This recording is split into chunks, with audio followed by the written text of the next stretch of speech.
Chapter 422. 70,000 gold, 80,000 gold, 90,000 gold, 100,000 gold. The price of the geomagnetic essence continued to rise as Tinnen and Hops fought over it. In the end, as Tinnen bid a high price of 180,000 gold, Hops shook his head and backed out of the competition. This lunatic.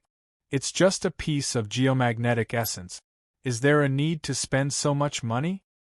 Hearing that there were no longer any sounds coming from private room number 2, Tinnen broke into a satisfied smile. However, just then, a bid came from private room number 1, who had been silent all this while, 300,000 gold. Hearing this bid, everyone present gasped. Even if this piece of geomagnetic essence was of exceptional quality, it would at most be worth 150,000 gold. However, someone had bid 300,000 gold, which was already double the price. Tinnen clenched his teeth angrily and bid 310,000 gold. In private room number 1, Fang Xinjian said nonchalantly, 500,000 gold. The sky-high price of 500,000 gold once again shocked everyone present. Hops smiled bitterly and shook his head. Who's so rich? Tinnen clenched his teeth angrily. Idiot, spending 500,000 gold to buy something that's worth 150,000 gold. Next to Fang Xinjian, Lilia said, Master, is it all right for you to buy it at such a high price? However, Fang Xinjian shook his head. It's fine as long as it's useful. To me, money is just a number. It was true that Fang Xinjian had over 18 million gold on hand. After transferring 5 million gold to Anthony to purchase the materials for the mystical prince, he was still left with 13 million gold. Moreover, he still had the second phase of the martial techniques grading plan, as well as the money that the regional academy would transfer to him every month. There was also the royalties for the rebirth sword technique. He had so much money that he did not know how to spend it. It was not that he did not know how to spend it. Ferdinand and the others had tried to persuade him many times to purchase assets and set up a trade association, but Fang Xinjian was not interested. He only wanted to buy things to strengthen himself. Just then, the second auction item appeared on the stage. It was a box that looked like a diamond, and in the middle of the box was a golden ball. The golden ball bounced around in the crystal box as if it was alive. Everyone looked at this scene in surprise, curious about what it was. The host shouted, Attention, everyone! This is a rare treasure from the mysterious Western continent. It is a divine object developed by the top experts there. They call it the Golden Elixir. This golden core has consumed the flesh and essence of over 12 types of top-notch ferocious beasts, over 1,000 types of precious herbs, and was refined by 7 top-level 29 experts. Just this golden core alone is enough to improve one's physique and increase 1 million potential points. It also stimulates the user's 3 specialties, namely lifting energy to lighten the body, leveraging force to fight force, and toughness and gentleness. The starting bid is 100,000 gold, and each increment must be no less than 1,000 gold. Taino looked at the Jindan on the stage and laughed madly in his heart. Good stuff, I want this thing for sure. He immediately offered 200,000 gold. Hops also stood up with great curiosity. This item was also very useful to a new conferred knight like him. He offered directly 220,000 gold. The people below the stage and in the other private rooms also started to place their bid. In the blink of an eye, the price had already risen to 400,000 gold. At this price, most of the people present were no longer able to make another bid. This was a price that only the upper-class people in the second transition would be able to afford. There were probably only 100 or 200 people in the entire empire who would be able to fork out such a sum of money. Tai Nuo finally offered 410,000 gold. Finally, there was no one else who raised the bid, and Tai Nuo heaved a sigh of relief. However, Fang Xinjian, who was in private room number 1, made another bid, 600,000 gold. The price of 600,000 gold caused everyone in the auction hall to gasp in shock. This was considered a sky-high price. Even 99% of the people present did not have such a high net worth. Tai Nuo was gritting his teeth so hard that they were about to shatter. Moreover, 600,000 gold and above was already 1/3 of his funds. There was no way he could increase the bid any further. He could only look in the direction of private room number 1 with great hatred.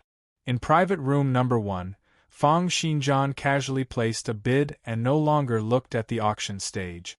Instead, he said to Lilia, "Lilia, are you confident in this year's prefectural selection?" Right now, Lilia was sitting on Fang Xinjian's lap, hugging onto Fang Xinjian's arm like a kitten. Hearing this, she nodded and said, "Yes, but there are too many geniuses in the great western city. My father wants me to return to Kurst and rely on night." Lilia was wearing a black dress today, with a small top hat on her head. Under her short skirt were a pair of fair and tender calves. One could faintly see the curves of her muscles, making her look lively and adorable. Fang Xinjian nodded. Looking at the emotional glow emitting from Lilia, he silently calculated something in his mind. He wanted to create 1 or 2 levels of mystical prince for his subordinate. It would not cost much, but the effects would be outstanding. For his first target, of course, he wanted to find someone who was the most loyal to him. Today, after bringing Lilia out and asking her questions, he realized that she was still very respectful and reliant on him. Therefore, he said, "The auction has ended. Come back with me." Lilia gasped in surprise. Her face flushed red as she said, "Master, is there something?" Fang Xinjian nodded, stroked Lilia's head, and said, "I'll apply something on your body. It'll be good for you." Lilia lowered her head, feeling that her body was burning up. Her mind was in a mess, and she could no longer hear the sound of the auction. For the next few types of medicinal herbs and superior divine weapons, Fang Xinjian did not make any more move. They were divided among Tinan, Hops, and a few other wealthy people. With the waves of bids, the auction had reached its climax. The finale item for today's auction was finally going to appear. As the host slowly lifted the red cloth, a section of white spine appeared before everyone. The spine had just appeared when a surge of violent emotions gushed forth. Countless people below the stage fell to the ground, shouting as they retreated. Looking at the white spine on the stage, even Hops could not help but stand up. Tinan's eyes were fixed on the spine on the stage, as if they were emitting a greedy green glow. The host shouted passionately, "That's right. Everyone, you've guessed correctly. This is a section of divine level remains. It's a section of divine level spinal bone that a group of people stole from the tomb of the divine level expert from 300 years ago, the mighty miracle divinity." The entire place exploded in an instant. Looking at the fervent crowd, Hildebrand broke into a satisfied smile. Peter, who was at the side, felt his heart ache as he said, "Brother, are we going to sell the divine level remains just like that? So what if we're not selling it?" "This piece of divine level remains can't be used at all," Hildebrand said calmly. "If we sell it, I'll be able to gather a huge sum of money." Chapter 423. The divine level spinal bone on the auction stage had been obtained from a tomb by a small group of grave robbers. Later on, it was sold to Hildebrand, the leader of the great western city's underground influences. At the start, Hildebrand had been extremely excited when he saw this divine level spinal bone. However, after countless attempts, he discovered that the divine level intent within it had already disappeared. Instead, it contained another extremely evil intent. Once one came into contact with it, one would be attacked, and its prowess would not be any lower than that of a divine level expert. Unless a divine level expert were to take action, there was no way it could be used to forge weapons. Moreover, the price to get a divine level expert to remove the evil intent was far too high. The gains did not make up for the losses. Therefore, he decided to put it up for auction and let whoever bought it have a headache. Elsewhere, Fang Xinjian looked at the divine level spinal bone on the stage, and his eyes revealed an interested expression. If it could be said that he had casually bought all the other auction items earlier, then this divine level spinal bone had piqued his interest. Lilia, who was sitting on his lap, wiggled her little butt and said, "Teacher, you wish to buy this divine level spinal bone?" Fang Xinjian nodded and looked at the spinal bone on the stage without taking his eyes off it.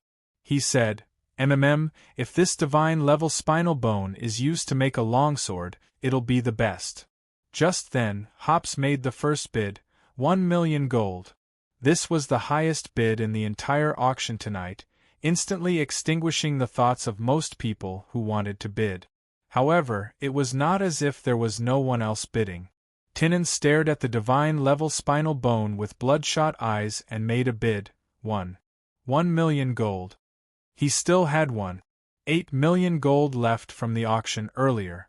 His plan was to get the divine level spinal bone even if he had to fork out all 8,000,000 gold. Hops stood up as well, clenching his fists tightly as he looked at the divine level spinal bone.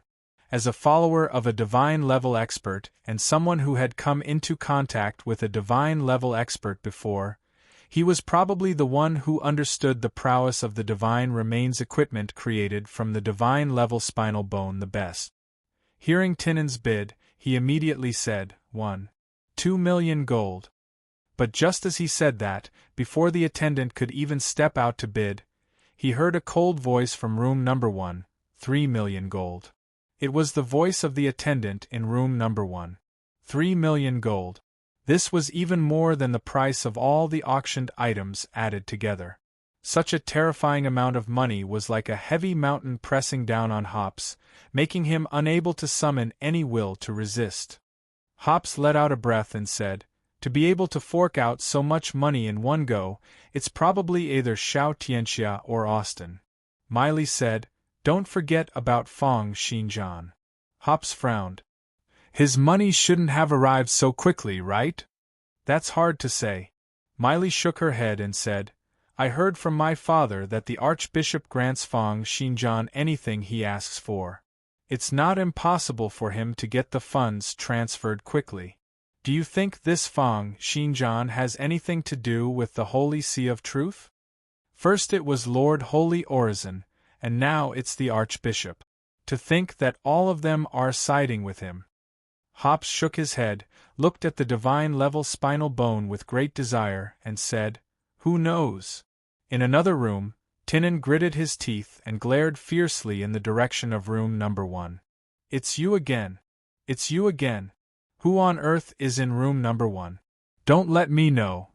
However, it was impossible for Tinan to make a move in the auction hall. Therefore, he could only watch on angrily. The moment the auction ended, he headed for room number 1, only to be told that the other party had already left. He angrily punched the wall, creating a small pit. Just then, he saw Hildebrand walking over. "Tinan, are you thinking of tearing down my place?" Tinan released his grip and said, "I'm sorry, I was too agitated." Hildebrand smiled, shook his head, and said, "I think you're preparing to find trouble with the person in room number 1. I'd advise you to give up on this idea." "Why?" Tinan looked at Hildebrand in disbelief and asked, "What's his background?" Hildebrand shook his head. "According to the rules of the auction hall, I can't reveal my identity to you. However, I can tell you that the money he earned today was earned by himself.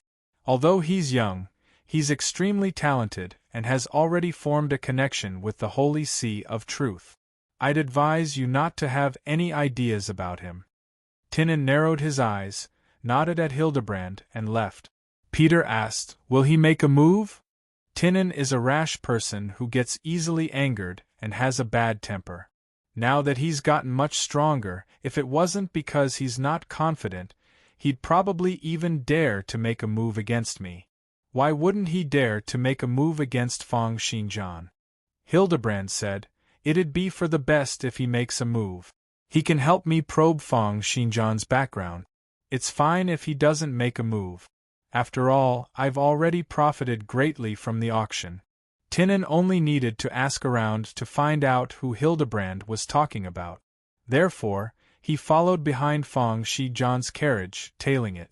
The people in the carriage were Feng Xijian and Lilia. If Feng Xijian was alone, he would have flown back immediately. However, Lilia was not even a knight and her physical attributes were too weak. Therefore, it was impossible for him to carry her back. Right now, there were 3 boxes in the carriage, from big to small. They were the geomagnetic essence, the golden elixir, and the divine level spinal bone. Since they were taking the carriage, Feng Xijian did not plan on wasting any time. He opened up the geomagnetic essence and held onto it. He started to absorb the heavenly thunders and terrestrial magnetism forces within it. Streams of white electric currents continued to spread out on his palm, and violent heavenly thunders and terrestrial magnetism forces continued to gush into Feng Xijian's body, strengthening his body. After a short half an hour, the geomagnetic essence turned into dust. Feng Xijian opened his eyes, and there seemed to be electricity flashing in his pupils. He had already received the nourishment from the divine blood essence to begin with, and the toughness of his body had been raised to the level of a level 28 superior divine weapon. After absorbing this geomagnetic essence, the toughness of his body increased once again. His body became even more compact, and the connection between the physical particles also became more stable. However, he was still a long way from reaching the level of a level 29 superior divine weapon. It's a pity that geomagnetic essence is rare to begin with, and such fine items are even rarer. Just then, a skinny old man with a dry face caught up and shouted, wait a minute, there's something you guys have forgotten." The carriage came to a stop, and the old man placed one hand on the carriage, panting as he said, wait a minute. However, at the next moment, the carriage and all the items on it seemed to have been sucked into a huge vortex, instantly disappearing from the old man's palm which he had placed on the carriage. The old man let out a maniacal laugh, and his body shot out explosively like a bolt of lightning. Information currents gushed out wildly. Feng Xijian, all the divine items in the world belong to those who are virtuous. It seems that you're not virtuous enough. However, he had just run out a distance of 200 meters when a pair of eyes filled with killing intent appeared before him, and an endless tyrannical will descended from the skies. Is that so? Chapter 424. About 1 kilometer away, Peter stood alone on a tall tower, reading light waves with his heaven's perception. He looked at the scene 1 kilometer away, and stared at Feng Xijian's carriage. Elder brother said that there's an 80% chance that Tinnen will come. But he hasn't come yet. Could it be that he's given up? But although this Feng Xijian has outstanding talent, he isn't considered to be the best. With Tinnen's explosive temper, there's really a high chance that he'll come. Just as he was thinking of these, the carriage disappeared, and the figure retreated. Everything had happened in an instant. Looking at the two people who were looking at each other, Tinnen's thoughts changed at lightning speed. Previously, Tinnen was already a level 28 expert. After returning, not only did he reach level 29, but he also gained quite a number of powerful means. Feng Xijian will probably have a tough battle ahead of him. But this is the great western city after all. Tinnen won't dare to drag things out for too long. He'll probably leave after suppressing Feng Xijian a little. At the next moment, his pupils dilated and his mouth opened wide, as if he had seen something unbelievable. He stared at where Feng Xijian was. Shocked. Seeing Feng Xijian suddenly appear before him, Tinnen was taken aback. He had made his move this time around by changing his form. Coupled with the uniqueness of the gates of the netherworld, he had wanted to catch Feng Xijian off guard. He had not expected that Feng Xijian would catch up to him in an instant. However, so what if Feng Xijian had caught up to him?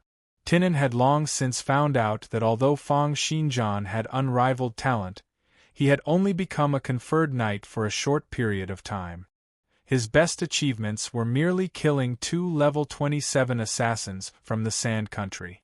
Although this achievement was very astonishing for Fang Xinjian's age, at least at this moment, Tinan was confident that Fang Xinjian would definitely not be a match for him. Moreover, he had the gates of the netherworld. In terms of potential, how could a genius like Fang Xinjian be a match for him? Therefore, when faced with Fang Xinjian, the power in his body skyrocketed without hesitation.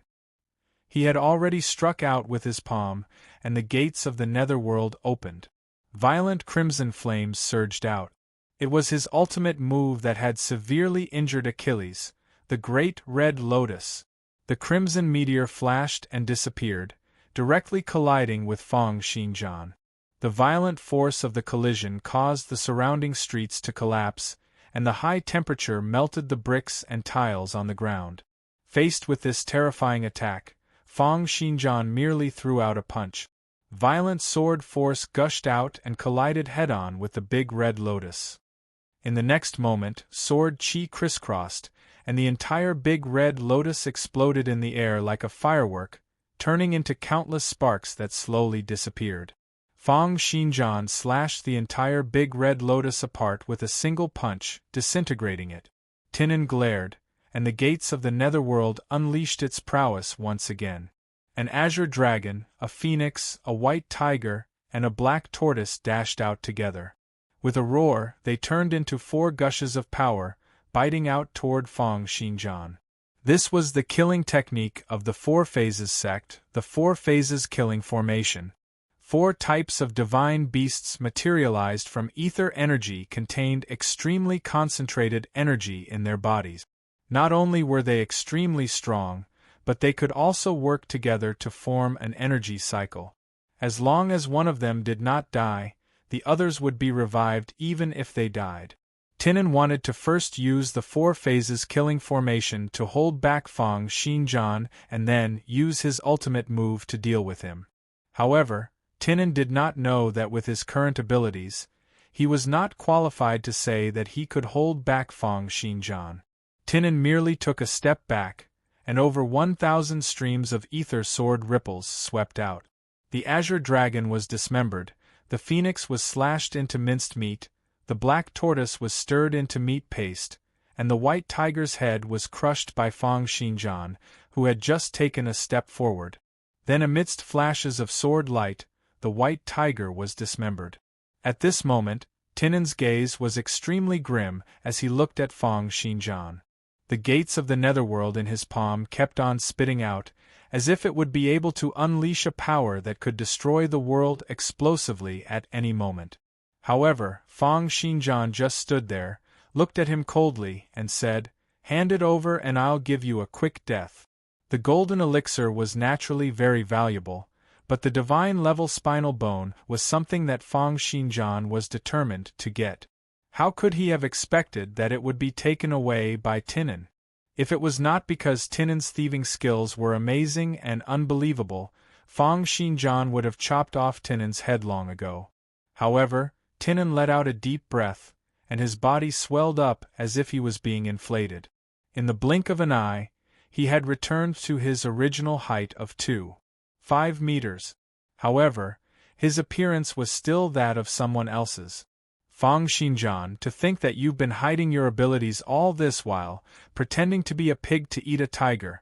Tinan looked at Fang Xinjian and said with a cold smile, "But do you think that you're the only one who's hiding your abilities?"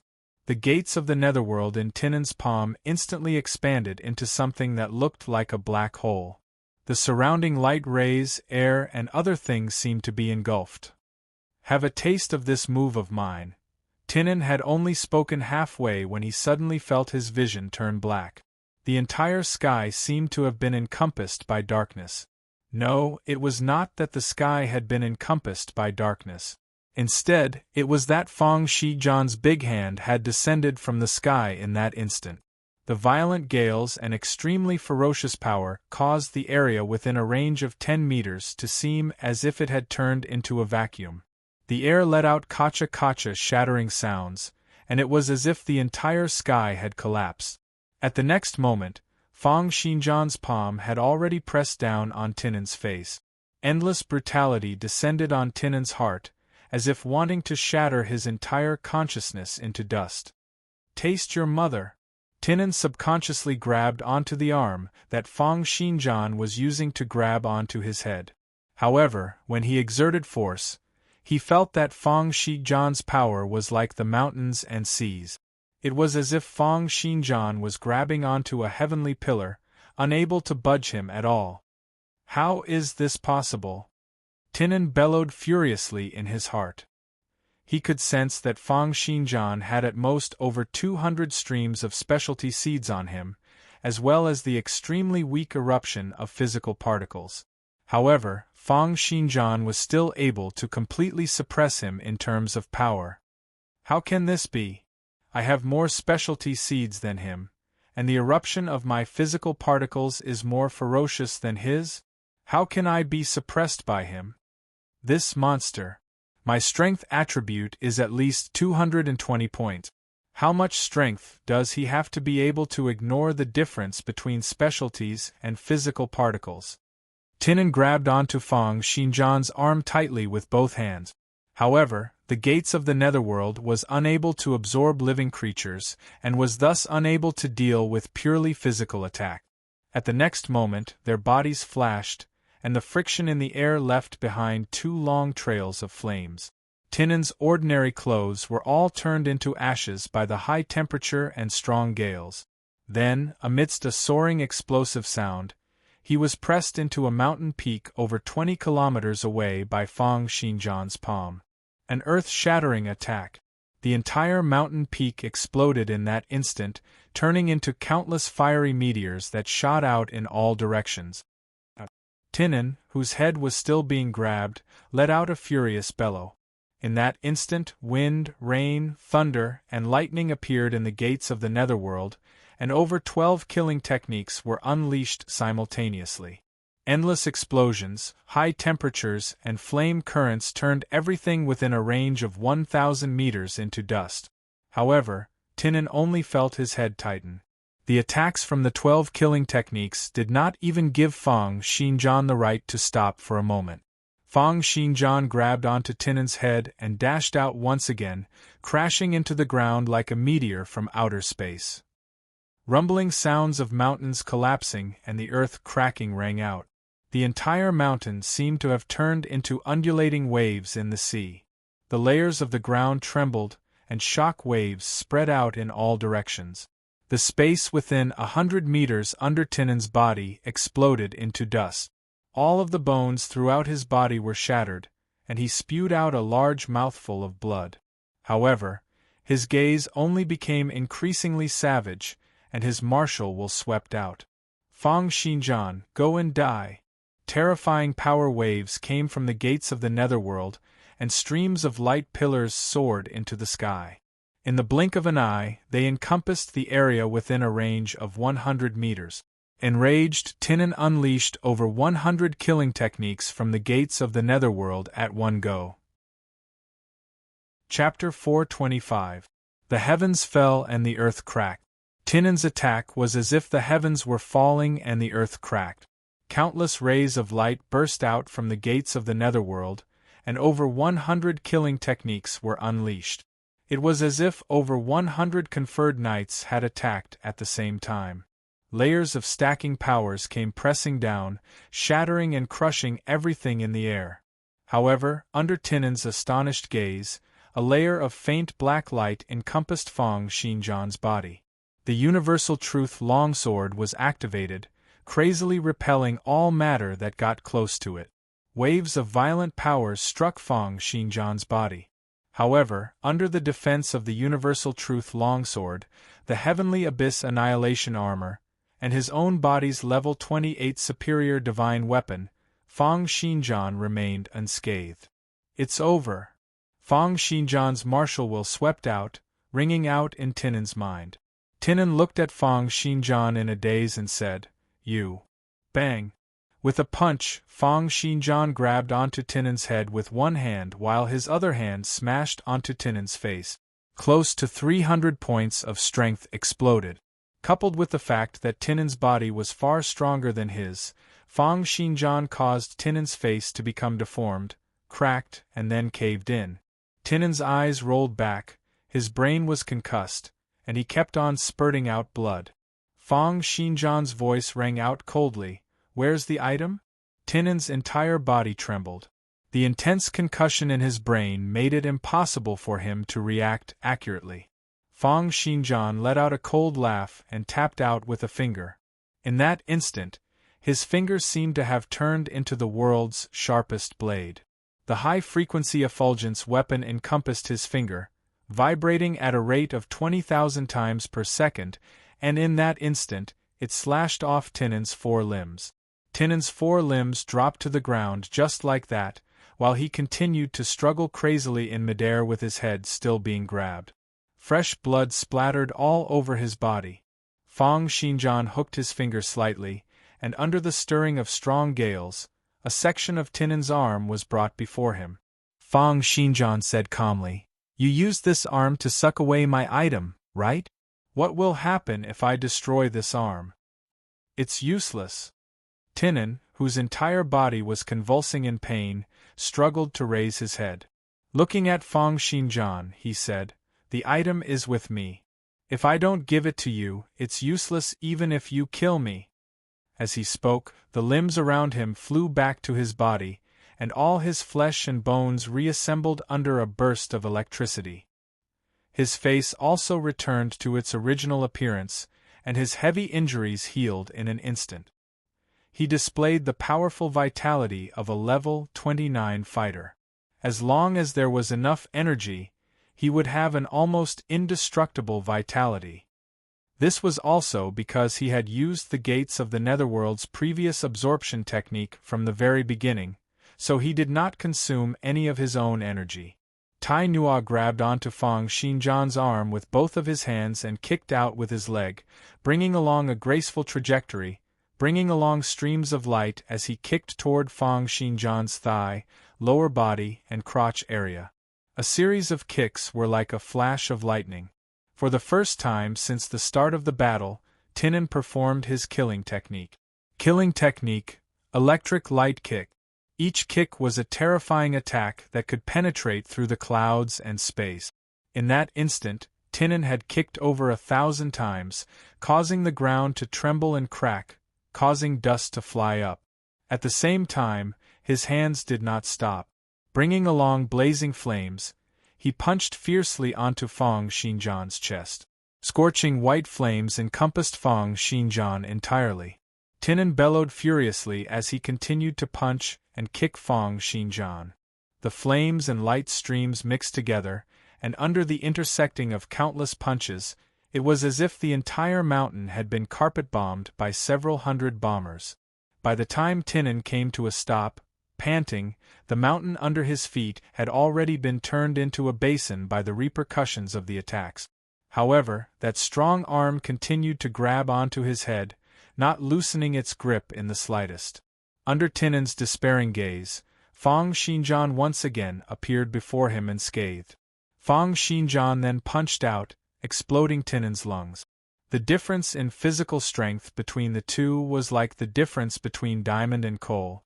After bursting his opponent's lungs with a punch, Fang Xinjian said calmly, "I have 2 pieces of news for you. With your level 29 recombination ability, even if I wanted to kill you, it would take me quite a bit of effort if I don't hit your head. But for you, I can have some fun with you before you die." With another boom, Tinan's crotch was directly pierced through. He let out an earth-shattering scream, as one of his legs was torn off by Fang Xinjian. "Stop! Stop right now!" Fang Xinjian did not pay any attention to Tai Nua's resistance and angry roars. As if he was raping a little girl, he stomped the other party's other leg into meat paste. 5 minutes later, Peter finally rushed over. He had also seen the explosion and fire from afar, which was why he had guessed that Fang Xinjian and the others were here.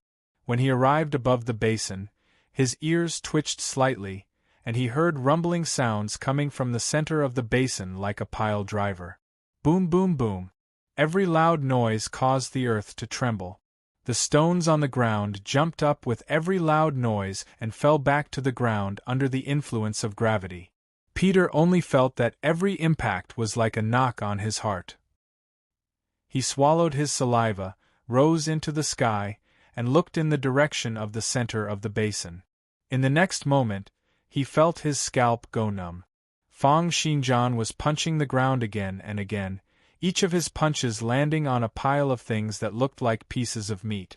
After every punch, the piece of flesh would try its best to roll and regroup, as if it wanted to return to its original state, but it would be smashed beyond recognition by Fang Xinjian's next punch. Only at the top of the flesh, Tai Nua's head was still perfectly fine. He was looking at Fang Xinjian with a terrified expression, saying, "Stop, stop. If you continue hitting me like this, I'm going to die. Stop. I won't have the power to revive soon." Finally, Fang Xinjian stopped. However, it was not because of Tai Nua's bellow. Instead, he turned to look in Peter's direction. The two of them exchanged glances in that instant, and Peter's body trembled. He felt endless fury and killing intent gushing toward him. It was as if there were cold sword light sweeping past in the air, and he felt as if his body was going to be sliced into pieces. Fang Xinjian asked coldly, "What's the matter?" Peter gulped and said, "He seems to be a conferred knight." Tai Nua still did not reveal his true appearance. Peter still wanted to persuade Fang Xinjian to let him go and not lay his hands on the Empire's conferred knight. However, he had only spoken halfway when Fang Xinjian glared at him and let out a soft bellow, "Scram." Peter flew away with a swoosh, as if he was not willing to stay here for even a moment longer. He even thought of how rude he had been to Fang Xinjian earlier. He felt a chill run down his spine, as if he had just escaped from death. Turning his head, Tinnen's head appeared to be very weak, looking at Fang Xinjian with his dying breath. Tinnen's eyes were filled with despair and madness. "Kill me. Even if I die, I won't return the item to you. Ha ha ha ha ha." Fang Xinjian shook his wrist expressionlessly and said to the little snake on his wrist, which was disguised as a bracelet, "Didn't you want to eat something? After you eat him, you should be able to snatch his abilities, right?" On the bracelet, an eye opened abruptly, looking greedily at Tai Nua, who had already turned into a pile of rotten flesh. Chapter 426. With a hiss, the small snake that had been hiding on Fang Xinjian's wrist recovered its life. It turned into a dark green snake and coiled up, looking at the level 29 conferred knight greedily. If he could swallow this level 29 conferred knight, he would be able to recover at least 30% of his battle prowess. Moreover, with the killing technique that was like a dimensional pocket, even the small snake was extremely interested in it. If I can eat this guy, if I can eat him. However, after thinking about it and recalling the time when he had been by Fang Xinjian's side in this world, Fang Xinjian's terrifying rate of improvement made him feel discouraged. Putting aside the fact that I won't be able to recover my full powers after eating this guy, even if I do, I won't be a match for Fang Xinjian in my current state. He threw a careful glance at Fang Xinjian, stuck out his tongue, and thought to himself, "This guy's talent is really too terrifying. It's as if he's the illegitimate child of a god. And to think that he's immune to black magic. This is really. As he thought about this, he had already moved to the pile of rotten flesh at Fang Xinjian's feet. He flicked his tongue and said, "You're really going to let me eat him? Can't you guys engulf and infect the other party at the cellular level? You can also get the other party's memories after engulfing them, right?" Fang Xinjian said calmly, "I want you to return what's mine to me after you eat him." The small snake gave it some thought and then grinned. "Then I'll start." At the next moment, his entire person had already pounced fiercely toward Tinnen. Tinnen was currently extremely weak. Forget about resisting, he was unable to even use a hint of consciousness attack. He could only watch helplessly as the little snake continued to devour his body. It was like a piece of plasticine, continuously fusing with his flesh and blood. It grew bigger and bigger, more and more, slowly creeping toward his head. "What is this?" Tinan cried out in astonishment. "Stop! Fang Xinjian, I'll give you whatever you want. Stop it!" Even though Tinan was a level 29 conferred knight, and had an extremely strong will, seeing his body being engulfed bit by bit was still an extremely great impact. However, no matter how he screamed, Fang Xinjian ignored him and watched as he was devoured bit by bit. "Fang Xinjian, you will die a horrible death." Following Tinan's final blood-curdling screech, his face was already wrapped in a layer of gray-colored flesh. Following that, his eyes went blank, only regaining clarity a few minutes later. Tinan raised his head and looked at Fang Xinjian. He found that Fang Xinjian was standing there with his arms crossed and his back facing him. He didn't seem to be afraid that he would escape or launch a sneak attack. However, on second thought, conferred knights had heaven's perception, and they would be able to read light and sound waves at level 22. That was a true 360-degree view, and there was no meaning to whether it was behind or in front of them. However, just as he came back to his senses, Fang Xinjian said, "How is it? Where are the things?" "Oh, this thing is called the Gates of the Netherworld. It's a super large space that can be carried around. I wonder what the principles behind it are and who invented it." Tinan raised his palm, and the gates of the netherworld opened up once again. It was as if a vortex had suddenly appeared, and a few seconds later, the entire horse carriage, including the golden elixir and the divine level spinal bone, once again appeared before Fang Xinjian. These were not the only things. Items continued to pour out. There were all sorts of cultivation materials, secret manuals, a few inferior divine weapons, and the items that Tinan had just bought from the auction.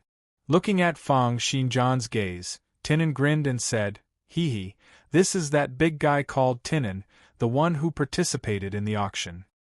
His Gates of the Netherworld is a good skill. As long as he touches it, he'll be able to absorb any material, as long as it doesn't exceed the size of his space. He can even absorb light and air current. It's really convenient. Do you want to learn it?" "I'm not interested. It's enough for me to have my own sword," Fang Xinjian said calmly. "Then why did he come looking for me?" "Hildebrand," Tinan shrugged and said. "He hinted at your identity." Saying this, a hint of a cruel smile broke out on Tinan's face. "How about it? Do you want to kill him? I can help you eat him up and take over his asset." Fang Xinjian shook his head. "He's not in today's plan. We've already wasted a lot of time. I'll go look for him in a few days." With that, he threw a glance at Tinan. "I still don't know your name. What is it?" "You can just call me Tyrant." "All right, Tyrant. You can change back now." "What?" Tyrant stared at Fang Xinjian and said, "You still want me to make a bracelet? If this goes on, I'll go crazy. Moreover, now that I've obtained Tinan's identity, I can totally help you impersonate him. Don't you want another level 29 subordinate?" "Not interested." Fang Xinjian raised his right hand, rotated his wrist, and said, "Come up yourself." Seeing the killing intent gradually rising in Fang Xinjian's eyes, Tyrant's lips twitched helplessly. "You want a man like me to be wrapped around your hand all day? You're really a pervert. Hurry up, don't waste time." Tyrant sighed and eventually gradually shrank, turning into a dark green bracelet and putting it on Fang Xinjian's wrist. Feeling his body sink slightly, it seemed that after Fang Xinjian had engulfed Tinan, he had gained a lot of weight. Fang Xinjian continued, "Then you'll be my interspatial bracelet from now on. Store everything in it." A long and narrow eye opened up on the bracelet and said unhappily, "I'm not your prop." Fang Xinjian slapped the bracelet with his palm, and the ground seemed to tremble a little. The bracelet let out an agonizing cry and said in a slightly deformed manner, I know. Why did you hit me? I feel like I've transformed. Hurry up. Tyrant could only helplessly put away the items one by one. Then, Fang Xinjian started to communicate with Fang Xinjian through consciousness. Alright, on the way back, tell me about this Tinan's background. What kind of fortuitous encounter did he have to have something like the gates of the netherworld? Tyrant said with a constipated expression, what other fortuitous encounter could it be?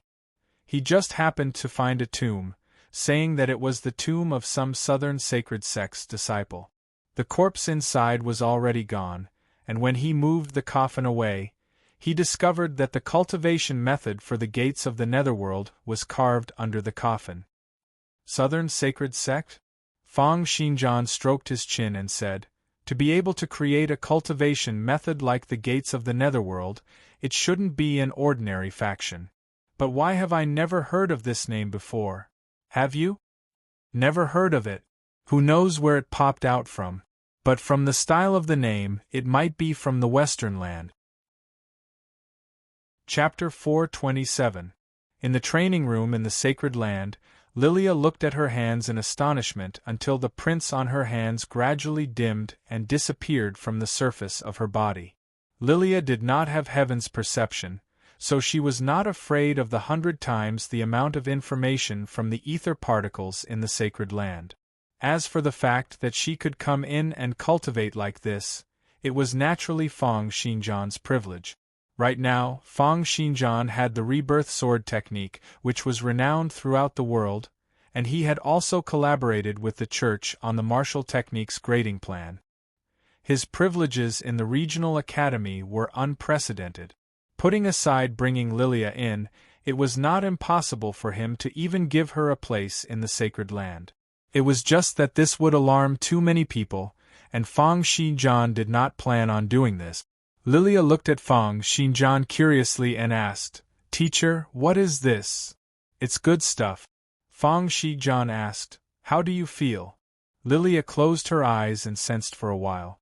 She felt that her thoughts had become extremely clear, especially in the path of martial arts. There would always be many inspirations bursting forth, making her feel restless. It was as if she were to cultivate right away, her abilities would increase. Lilia opened her eyes and said, I feel very special. I really want to cultivate. I feel that my mind is much clearer than before, as if a layer of veil has been removed. That's good. Fang Xinjian instructed, from now on, you'll work hard on your cultivation here. Although you're unable to attain heaven's perception, from today onwards, martial inspirations will enter your body unknowingly even if you don't have heaven's perception. Mystical prints could allow one to exchange energy and information with ether particles directly. Although Lilia was only at the first level of the mystical prints, she was unknowingly undergoing the cultivation of a conferred knight. Furthermore, this was not like heaven's perception, which required her to control. The mystical prints had their own filtering ability and would not cause the cultivation to be filled with danger. As long as she continued to stay in the sacred land, even if she did not do anything, her physical body would become increasingly stronger, and her martial arts cultivation would continue to deepen. Fang Xinjian continued, You don't have to take the examination to become a knight either. Just stay here and cultivate. I'll help you find some information on first transition jobs. You can level up here, and I'll stand guard for you. The first thing that came to Lilia's mind was, if I were to cultivate here, wouldn't I be able to interact with Master all the time? Thinking of this, her little face suddenly turned red, and then she nodded heavily. I will definitely work hard to cultivate. Lilia then picked up a practice longsword and started to cultivate the rebirth sword technique. With this cultivation, she discovered that the rebirth sword technique, which was originally complicated, was now extremely easy to cultivate. She could cultivate however she wanted to, and there were no barriers at all. Her proficiency in sword arts was also increasing at a rapid rate. Hence, it was so effective. The more interested and excited she became, the more focused she became. Fang Xinjian nodded and walked to the other side of the training room. He instructed the little snake through information currents, and with a shake of his hand, he released the Jindan from the carriage. First looking at this shiny little ball, Fang Xinjian swallowed it in one gulp. The Jindan turned into a stream of light and exploded in his stomach. Countless warm currents instantly flowed through his entire body, turning into waves of majestic power that increased his potential. Simultaneously, heat energy gathered on his back, buttocks, and thighs. The auras of 3 specialty seeds rose up, and Fang Xinjian immediately focused his heaven's perception on them. He started to control his cells and condense these 3 specialty seed. An hour later, the 3 streams of aura on Fang Xinjian's body stabilized. He now had another 3 specialty seeds and 2 million potential points. However, he did not use them for now. It was because his attributes were extremely high now, and using the 2 million potential points would not be of much use. Instead, he might as well keep them on him and use them to activate the Heaven's Volition sword intent. After eating the Jindan, Fang Xinjian shook his wrist, and a square metal box appeared before him. In it was the divine level spinal bone. He broke into a satisfied smile and opened the metal box, revealing a piece of milky white spinal bone that seemed to be emitting a faint glow. Just then, Tyron looked greedily at the divine level spinal bone on the ground and said, "How can the bone of a divine level expert be sold so easily? There must be something wrong with it." Fang Xinjian nodded. Of course, he knew that the spinal bone of a divine level expert was something that had a price but no supply. How could it be sold so easily? Simultaneously, he also knew that the reason why Tyrant had said this was because he wanted Fang Xinjian to try it out on his behalf. Fang Xinjian wanted to be one step ahead and see if he could integrate this divine-level spinal bone, increase his abilities tremendously, and then escape. It could be said that this genius from the Serene Shrine was constantly thinking about how to retaliate. However, Fang Xinjian still said, "Then you can go up and give it a try first. See if there are any problems." Tyron suppressed the excitement in his eyes and nodded fiercely, saying, "All right, I'll help you test out this divine-level spinal bone." With that, the dark green snake that he had turned into dashed up impatiently, pouncing onto the divine bone. All the cells throughout his body exuded an extremely greedy desire, wanting to engulf the entire bone. He wanted to use his own cells to infect the bone cells on the divine bone, completely engulfing this divine-level spinal bone. However, he had only just started engulfing for a short while when he sensed an extremely violent, terrifying, and evil aura gushing out from within the bone. It was a terrifying will that was extremely evil and saw everything in the world as food and prey. It wanted to engulf and destroy everything. Tyron felt that his entire body had stiffened up. It was as if there was a monster that was covered in a layer of white stratum corneum, had 2 horns on its head, and had a huge tail walking up to him. The monster opened its mouth, dripping saliva as it bit toward Tyron. "Eat you," it was as if an evil demon was murmuring in his ears. When Tyron was able to move his body again, he discovered that he had unknowingly retreated over 10 meters away, no longer daring to get close to that divine-level spinal bone. How evil is this? Tyron recalled the feeling from earlier, and could not help but tremble all over. As the gathering force of the gray-robed mages, the Serene Shrine was not only very powerful, but their live sacrifices and research had also always been known for being evil and cruel. It could be said that before today, Tyrant had always thought that he was one of the most evil and cruel creatures in the world. However, it was only today that when he sensed the extremely evil aura coming from the divine-level spinal bone, it was as if there was an innate difference between them. It was as if a mouse had encountered a monster from the universe. They aren't from the same dimension at all. What on earth is this creature that possesses this aura? Looking at how badly shaken Tyrant was, Fang Xinjian asked, "What's wrong?" Tyrant said, "There's some unknown evil on it. It's very, very evil. It's definitely not an aura left behind by a divine-level expert. No. It should be said that it's definitely not an aura left behind by a human. It's something even more evil and terrifying." Fang Xinjian frowned. He had thought that since someone had sold the divine-level spinal bone, there must be something wrong with it. However, he had not expected that Tyrant would be so frightened just by sensing that aura. Fang Xinjian said, "It's not the remnant consciousness of a divine-level expert? Then does that mean that it's the remnant aura of something that killed a divine-level expert? Or rather, it has tainted this divine-level spinal bone?" That should be the case. Tyrant looked at the divine-level spinal bone, still feeling extremely wary and terrified. "Let me give it a try." With that, Fang Xinjian put out his hand toward the divine-level spinal bone. Chapter 428. Hildebrand held onto a cup of wine and said with a sunken countenance, "Completely suppressed?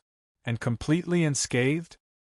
You're saying that Fang Xinjian suppressed Tinan barehandedly, and that Fang Xinjian was completely unscathed until the very end?"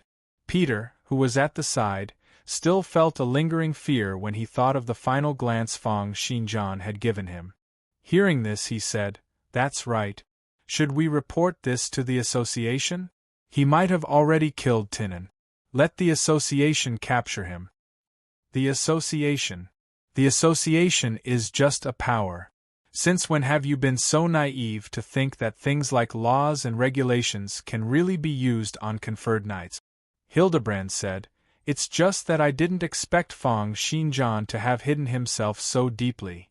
From the looks of it, he might really have been the one behind the volcano incident." After being criticized by Hildebrand, Peter's face turned a little red as he said, "I was a little too surprised. You didn't see the scene. It was too brutal, too violent, and too bloody." Hildebrand shook his head in disapproval. His mind was still thinking about Fang Xinjian when he suddenly stood up. "Let's go. We'll leave the great western city for a period of time." Peter lifted his head in a daze and asked puzzledly, "Why? I heard that there are results in the south. I want to go take a look." As Hildebrand spoke, he was worried that Fang Xinjian would come looking for him directly. Fang Xinjian had caused Tinan to be in such a state. It was very likely that he would know that Hildebrand had intentionally revealed the news. With Fang Xinjian's usual style of doing things, he might just come looking for Hildebrand. Hildebrand was not willing to make an enemy out of Fang Xinjian. However, it was impossible for him to say such things in front of his subordinate. He merely said, "If the results in the South are really effective, it'll be of great help to me in the national selection this time around. I can't afford to make any mistakes. This matter is much more important than Fang Xinjian. Moreover, I can invest the money I got from the auction." Peter said once again, "But that Fang Xinjian couldn't have gotten stronger again after obtaining the divine-level spinal bone, right? His sword arts are so sharp. If he were to get his hands on a divine remains equipment, it would be too terrifying." "Divine-level spinal bone?" Hildebrand let out a cold laugh. "If it can really be used, why would I sell it?" Fang Xinjian recalled the results of his repeated attempts to test the divine-level spinal bone. He had used countless methods, and just the death row prisoners who had gone up to test it out had already died. More than 10 knights had lost their lives. Metal layers, long-distance processing, and other methods caused heavy casualties to the processing masters. When the wills of many conferred knights clashed, it ended when one of the conferred knights turned into a lunatic. After it was placed in the nest of ferocious beasts, all the ferocious beasts in the nest died.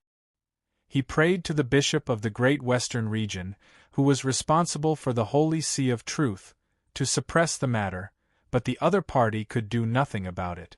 Fire, freezing, lightning strikes, strong acids, strong alkalis, and various other methods were used. Other than causing one accident after another and increasing the number of casualties, there was no other effect. Even Hildebrand himself could not help but give it a try. He spent a total of 12 days before he managed to quell the terror and chaos in his heart. Other than divine-level experts, there's no one else who can use this thing. But divine-level experts have no need for this spinal bone at all. Therefore, this thing is a piece of trash. Thankfully, I managed to exchange it for Fang Xinjian's 3 million gold. There's no way he'll be able to use this spinal bone. Instead, he might end up suffering heavy losses because of his repeated attempts. Thinking of how someone else was going to experience the same misfortune as him, Hildebrand could not help but smile.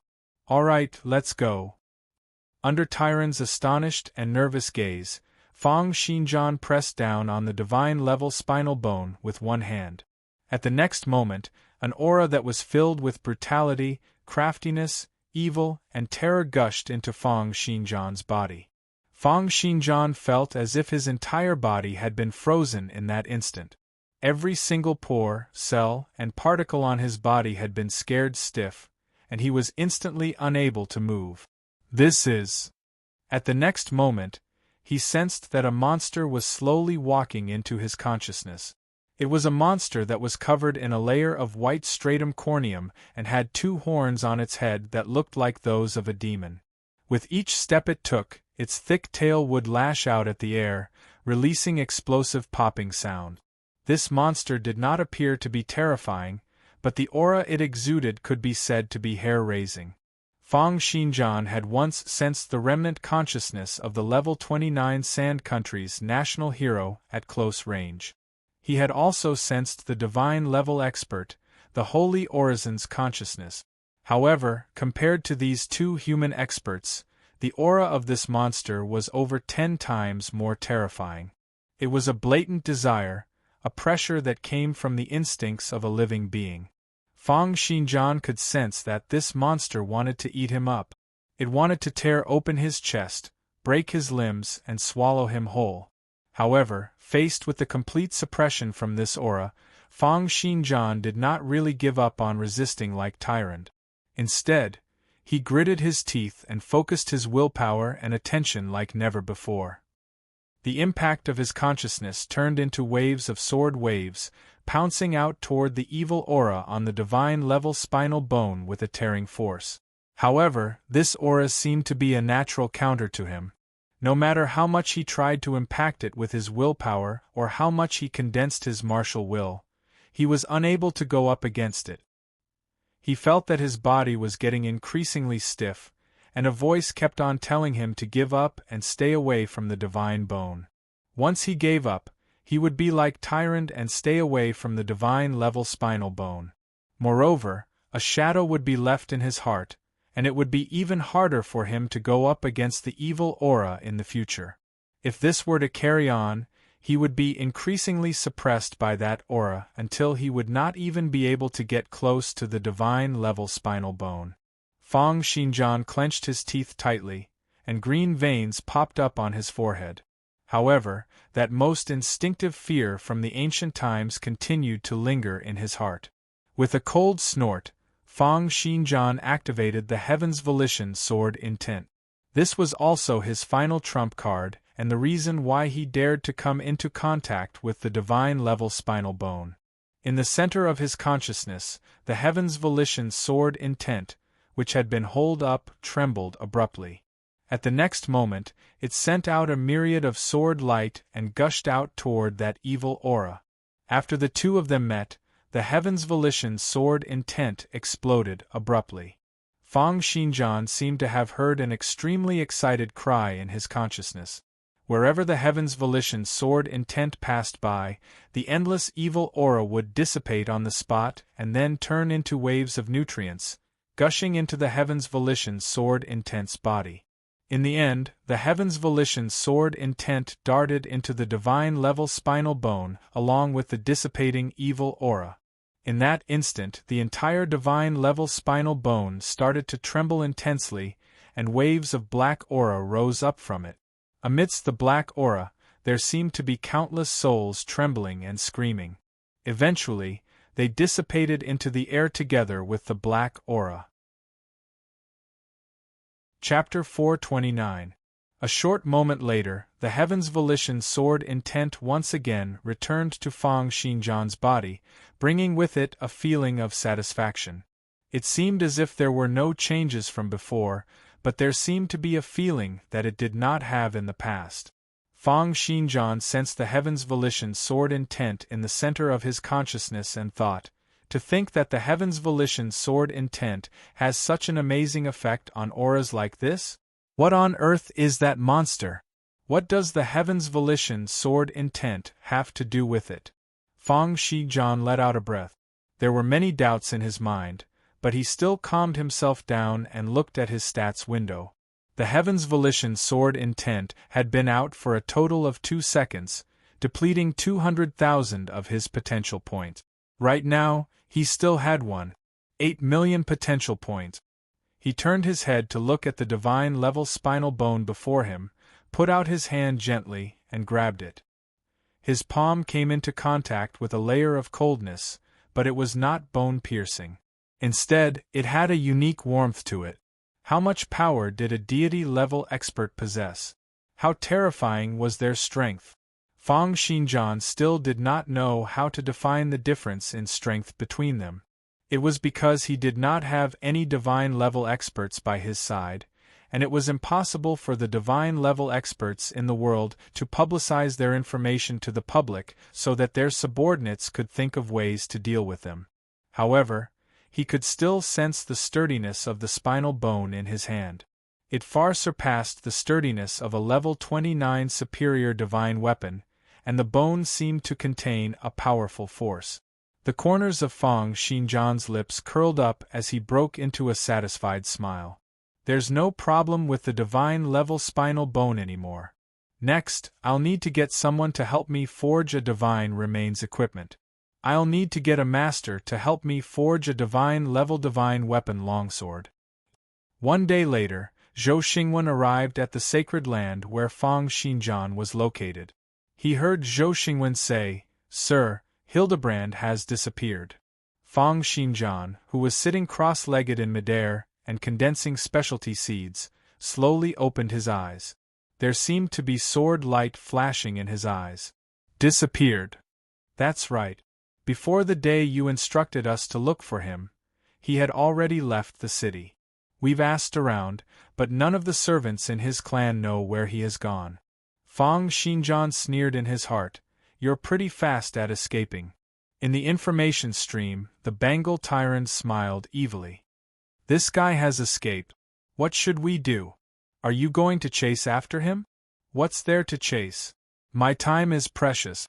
The time I spend chasing him is enough for me to increase the distance between us. In the future, I can just conveniently stab him with my sword. However, I can't completely ignore him." Thinking of this, Fang Xinjian looked at Zhou Xingwen and said, "Send someone out to look for him. Don't alarm them when you find him. I'll go talk to him personally. Any news from the master blacksmith?" Zhou Xingwen said, "According to the governor's recommendation, the Eastern Sand Region's Wang clan is a top-notch blacksmith clan." Eastern Sand Region? Let me have a look at their information, then send someone over to bring their forging team over. Tell them that I'll agree to whatever conditions they want. Fang Xinjian had a huge sum of 10 million gold on him, so he naturally had great confidence in his words. Moreover, since it was a divine remains equipment forged from a divine-level spinal bone, he naturally had to keep an eye on it personally. The divine-level spinal bone was not like other ordinary materials. It was hard to say if someone would be bold enough to want to steal it away. Therefore, Fang Xinjian continued to cultivate in his sacred land, waiting for the forging team to arrive while waiting for news from Hildebrand. Simultaneously, he was also waiting for Robert to help him gather the materials for the next 3 levels of the mystical print. However, the materials required for the 8th, 9th, and 10th levels of the mystical prints were simply too many and rare. Robert had yet to gather all of them. Therefore, during this period of time, Fang Xinjian decided to help Lilia apply the second level of the mystical print. He then helped Ferdinand and Zhou Xingwen apply the first level of the mystical prints as well. This way, it would be more convenient for him to get things done if his subordinates were stronger. Therefore, time passed by as he waited and cultivated. 5 days later, in the middle of January, Lilia was wearing a short-sleeved shirt and shorts, revealing her fair arms and calves. She walked around the campus in a relaxed manner. "Lily." The young man, Kite, walked over and said anxiously, "Lily, why did you leave just like that? You're not coming to class anymore? Do you know that Teacher Ford is infuriated to death after playing truant for so long? They want to expel you." He had been wooing Lilia for a very long time. Although she had not responded to him, he had always considered himself to be Lilia's boyfriend. This time around, Lilia's absence from class for such a long period of time made him even more worried. "Oh," Lilia replied calmly and walked toward the school's office with a nonchalant expression. Seeing how nonchalant Lilia was, Kite became even more anxious. "There's still 5 more months to the prefectural selection. Once you're expelled, you won't be able to participate in the prefectural selection and won't be able to become a knight. Do you understand?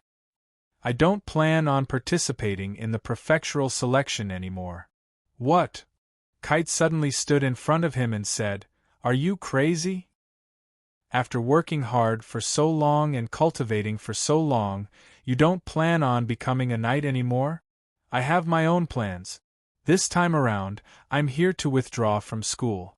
You don't have to worry about other things." With a flash, Lilia had already bypassed Kite in the blink of an eye and continued walking toward the office. Although he was a little surprised at Lilia's speed, Kite's mind was filled with thoughts of Lilia quitting school. He chased after her and continued to persuade her. "Lily, what on earth happened? Where have you been these few days? Why did you say that you want to withdraw the moment you arrived? You should reconsider. You're only a knight apprentice now. Once you withdraw, there'll be no turning back." However, along the way, Lilia could not be bothered with Kite. She headed straight for the school's office and stood before her teacher, Ford. Ford was a tanned man. When he lifted his head and looked at Lilia, his face was filled with anger. His eyes were furrowed, and he said in an imposing manner, "Lilia, where have you been these few days? Why didn't you inform the school? Do you know that you'll be expelled for playing truant for no reason?" Lilia bowed seriously and said apologetically, "I'm sorry, teacher. Due to some matters, I had no choice but to leave. Today, I'm here to apply for my withdrawal." "What? Withdrawal?" Ford stood up abruptly. "Do you know what you're saying? Do you know how much effort your father had put in to get you enrolled in this school? You want to withdraw? What on earth is going on? You must tell me the reason clearly." Lilia said seriously, "This is my master's arrangement for me. I'll follow him to cultivate after I withdraw." "What master? What are you talking about? You want to give up on becoming an empire's knight and follow a master to cultivate? Have you been bewitched by a wild knight from that faction? Who is he? Which faction? I'll go and have a talk with him?" "Don't join a faction. That's nothing compared to the empire's knights." Chapter 430. "I'm sorry I can't tell you the details, but I must drop out." Lilia looked at Ford seriously and said, "Father has already agreed to it." Fang Xinjian wanted to groom Lilia, and it would naturally involve many secrets. This was also the reason why he did not want others to know about it. "Even your father has agreed to it." Ford was no fool. Seeing Lilia's serious expression, as well as the fact that even cursed City Lord had agreed to it, he knew that there was no way he could stop her. He patted Lilia's shoulder and said, "I still feel that nothing is more important than becoming a knight. But since you guys have already decided, I won't stop you." Ford shook his head and sighed. "You can go." Lilia nodded and left. Just then, Kite, who had been hoping that Ford would persuade Lilia, became anxious. He grabbed Lilia's shoulder and said, "Wait a minute, Lilia. You mustn't leave just like that." However, just as he finished this action, a cold gleam flashed in Lilia's eyes. 2 slaps rang out, and Kite only saw black shadows darting around before he was sent flying, landing on the ground. The next moment, he felt an intense pain coming from his stomach and chest. He lifted his head, stared at Lilia, and said, "Lily, you've completed your job transition?"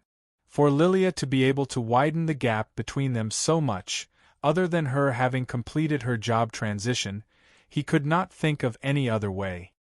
"I haven't completed my job transition. I've only become a little stronger. Kite, it's impossible between us. So, don't bother me anymore. Goodbye." Looking at Lilia's departing back, Kite tried his best to stand up.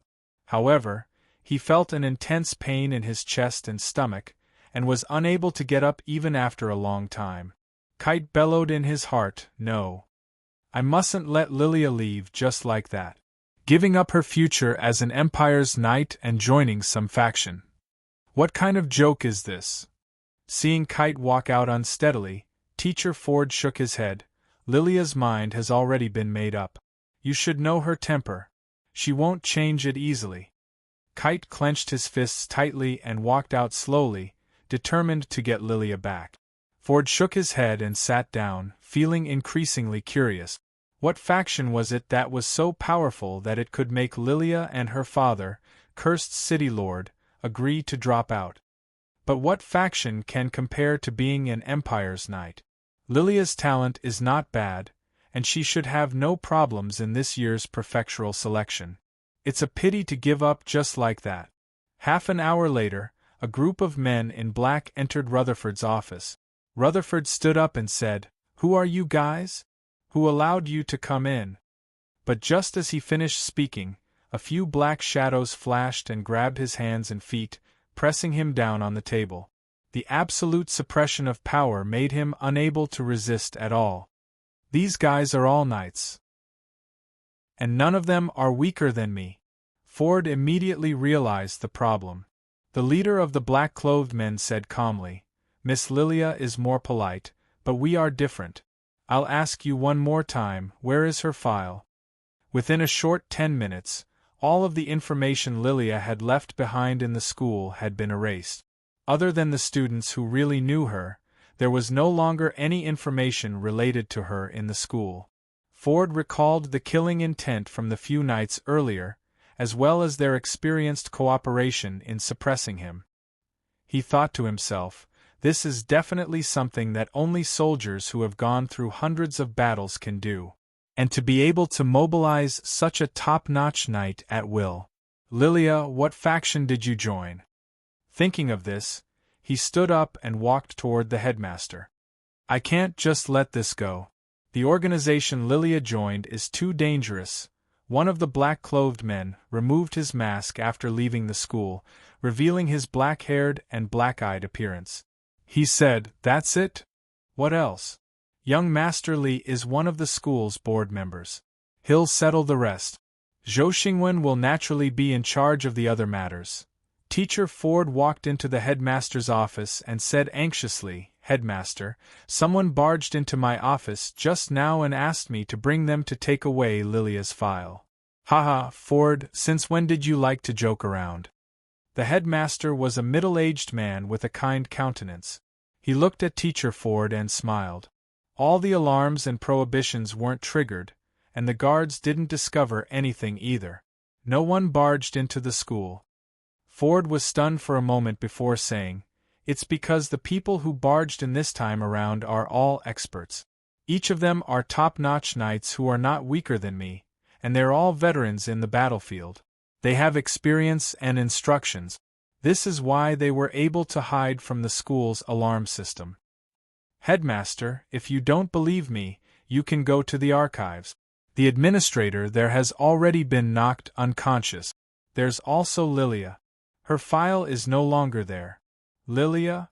The headmaster smiled gently and said, "I don't remember having such a student in our school." "Lilia? She's the one I'm guiding. As Ford spoke, he slowly came to a stop. He looked at the smiling headmaster and said, "Headmaster, you don't remember Lilia? I remember every single student in our night academy, but there's no such person in our school as Lilia, right?" The headmaster then stared at Ford and said, "Is that right?" A powerful pressure gushed forth, and the warning in the headmaster's eyes seemed to have materialized. Behind the gentle smile, there was a blatant chill. A hint of comprehension flashed in Ford's eyes, and he smiled bitterly and said, "Look at my brain. I've gotten everything mixed up." "That's right. There's no Lilia in our school, and no one came to kidnap me earlier. I was just spouting nonsense in my sleep." The headmaster stood up, patted Ford on the shoulder, and said, "Ford, you're too tired.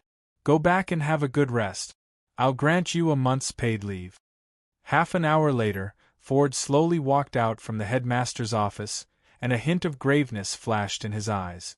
The entire matter was riddled with mysteries, but one thing was for sure. There was an invisible hand stirring things up behind the scenes, and the other party's influence far surpassed his imagination. Just then, Kite walked over anxiously. "Teacher, are you able to contact Lilia's family?" "What's wrong?" Kite said. "We just went to Lilia's apartment. Someone else is living there. Even the furniture and decorations have been changed. Even the landlord is not the same person. All of the neighbors have said that they don't know any Lilia." Ford's brows furrowed. "Kite, Lilia probably hasn't gone missing. It's just that her master is extremely powerful and far surpasses your imagination. It's best that you forget about her." To be able to make such a great move and almost completely wipe out all traces of Lilia in the great western city, Ford understood that this meant that the other party's influence far surpassed his imagination. With that, Ford turned to leave, leaving behind a dazed Kite whose eyes were still filled with stubbornness. Chapter 431. A few days later, Fang Xinjian, who was in the sacred land, opened his eyes abruptly, and countless rays of light burst forth. The seventh level of the mystical prince, countless heavenly and earthly treasures, 100 times the ether particle density, and Fang Xinjian's #1 sword arts talent in the world. These many priceless treasures would allow an ordinary person to become an overlord or even leave their name in the annals of history. However, they were all gathered in Fang Xinjian's hands, allowing him to create one miracle after another. His abilities could be said to have improved by leaps and bounds, and he had finally pushed the ether particle density to 100%, becoming a level 29 conferred knight. Countless amounts of information gushed into Fang Xinjian's mind, allowing him to sense the changes in the entire world. He could sense the agitation in the atmosphere, the rotation of the ground under his feet, and the changes in the countless particles in space. At the same time, he could sense the past and the present. There were countless amounts of information and energy in the ether particles, including information from the present and information from the past. It was just like how in the sacred land, Fang Xinjian had been able to gather the comprehensions of the cultivators in the past. However, having a 100% ether synchronization rate was even more different. He could sense the countless amounts of information left behind in the past. It was more complete and also more vast. It was as if he could see the future, the development, and the changes in time.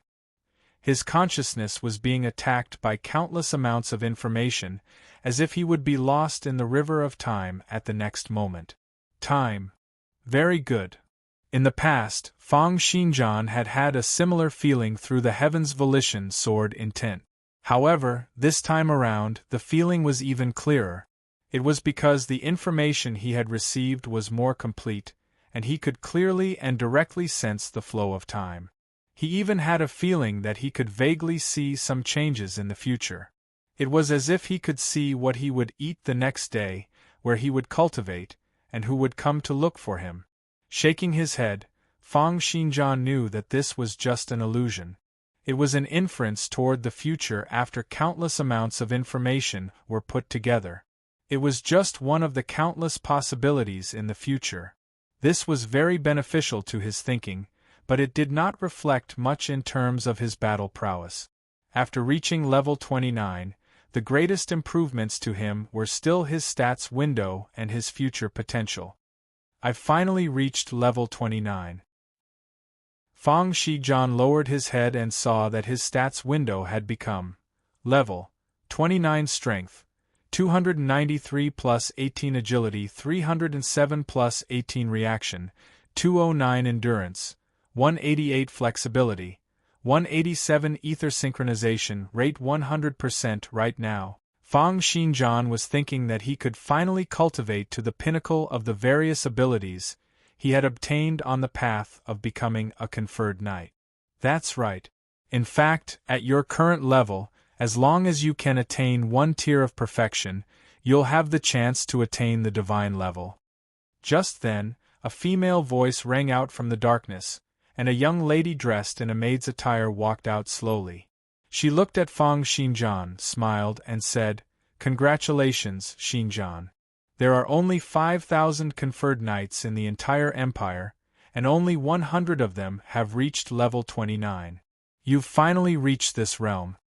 Looking at the maid before him, Fang Shijian was stunned for a moment before he asked hesitantly, "The second prince? You said perfection?" "It's me." The young maid smiled and said, "Most divine level experts are in hiding, and level 29 can be said to be the pinnacle of the human world. If one can attain perfection in one or two of their abilities at level 29, then they'll be at the pinnacle of the pinnacle. In fact, level 29 experts' bodies were divided into levels 20 to 29, their specialty seeds were divided into 1 to 1,440, and their physical particles were divided into 1.08 billion. Their ether organs were also divided into the 5 viscera and 6 bowels. The regeneration of one's body at level 29 also depended on whether one could regenerate one's brain. Therefore, the difference in strength between level 29 experts was like the difference between the heavens and the earth. When one stepped into level 29, it could only be said that all the abilities mentioned above could be cultivated to the pinnacle. Although the cultivation of one's body's toughness was extremely difficult and required one to continuously temper it with heavenly thunders and terrestrial magnetism forces, it was considered the easiest compared to the other few cultivation contents. Therefore, for the experts at the top of the first tier at level 29, one could differentiate their abilities by comparing whether or not they had attained perfection in their cultivation.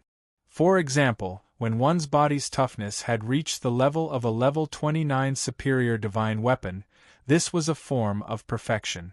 When one's specialty seeds reached 1,440, this was another form of perfection. When one's physical particles reached 1.08 billion, this was also a form of perfection. When one's 5 viscera and 6 bowels were all converted into ether organs, this was another form of perfection. And if one's brain could be regenerated, one would truly be undying and indestructible. This was yet another form of perfection. For these 5 types of conferred knights' limits, each tier of mastery would be 1 tier of perfection. 2 would be 2 tiers of perfection, and 5 would be 5 tiers of perfection. However, out of these 5 types of cultivation, the cultivation of the heavenly magnetism thunders was already considered the easiest, let alone the fact that each of the others were extremely difficult. It has been a very long time since a conferred knight who could reach 5 tiers of perfection had appeared in this world. This is especially so for 1.08 billion physical particles. For the past several hundred years, almost no one has been able to achieve this. Therefore, for the past several hundred years, there have been no experts who have reached 5 tiers of perfection. There are also the 1,440 specialty seed. This is also extremely difficult. Regenerating one's brain is a test of life and death, and the ether organs are also a project of the century. This has caused a level 29 expert with 5 tiers of perfection to gradually become a legend. Hearing the second prince's explanation, Fang Xinjian nodded slowly. Actually, with his current abilities, he could stand firmly at the first tier of level 29. Moreover, he also had the Heavenly Abyss Annihilation Armor and the Heaven's Volition Sword Intent. The Heavenly Abyss Annihilation Armor had 50% of Damarov's powers, and the Heaven's Volition Sword Intent had unleashed an even stronger prowess after he had stepped into level 29. Additionally, he had his own astonishing sword arts cultivation. With all these added together, even though he had not even reached one tier of perfection, his standing was already comparable to an expert with 2 or even 3 tiers of perfection. Then, I'll first strive for the heavenly thunders and terrestrial magnetism forces, pushing my level 28 body's toughness to level 29. I'll then complete the first tier of perfection at level 29. However, Fang Xinjian could also tell from the difficulty of attaining 5 tiers of perfection. Since it has been a very, very long time since a conferred knight with 5 tiers of perfection has appeared, this means that even without attaining 5 tiers of perfection, it's still possible to attain the divine level. The second prince nodded. That's right. In fact, from the first tier of perfection onward, conferred knights have the chance to attain the divine level. In the past, experts at this stage were also known as demigod. They can be said to be the reserves to become divine-level expert. Although Fang Xinjian felt that it was very strange for the second prince to possess a maid's body and talk to him, what surprised him even more was that he could freely enter and exit the sacred land. Fang Xinjian looked at the second prince and asked, "How did you get in?" "Haha, my killing technique, Thoughts Across a Thousand Li, is quite useful." Fang Xinjian thought to himself that the second prince was indeed as he had thought. The second prince was definitely not a simple person. This also meant that the second prince had probably left a portion of his consciousness in the regional academy, constantly monitoring the situation here. The second prince continued, "Xinjian, hurry up and become a demigod. A storm is coming. If you don't become a demigod when the time comes, you'll probably not even have the right to choose in the future." Then how do I strive for the divine level? Fang Xinjian took the opportunity to ask. Chapter 432. There's no need for you to think about reaching the divine level. I can only tell you that the more abilities one has at level 29 perfection, the higher the possibility of attaining the divine level, and the stronger one will be after attaining the divine level. As the second prince spoke, his body disappeared into the darkness. Eldest brother is striving to attain the divine level at 4 tiers of perfection. Xinjian, if you wish to go up against him, you'll need to be at least at 4 tiers of perfection. At the next moment, he was engulfed by the darkness. With a flash, he appeared outside the sacred land through the darkness. Just as he was about to head out, he felt a tightness on his shoulder.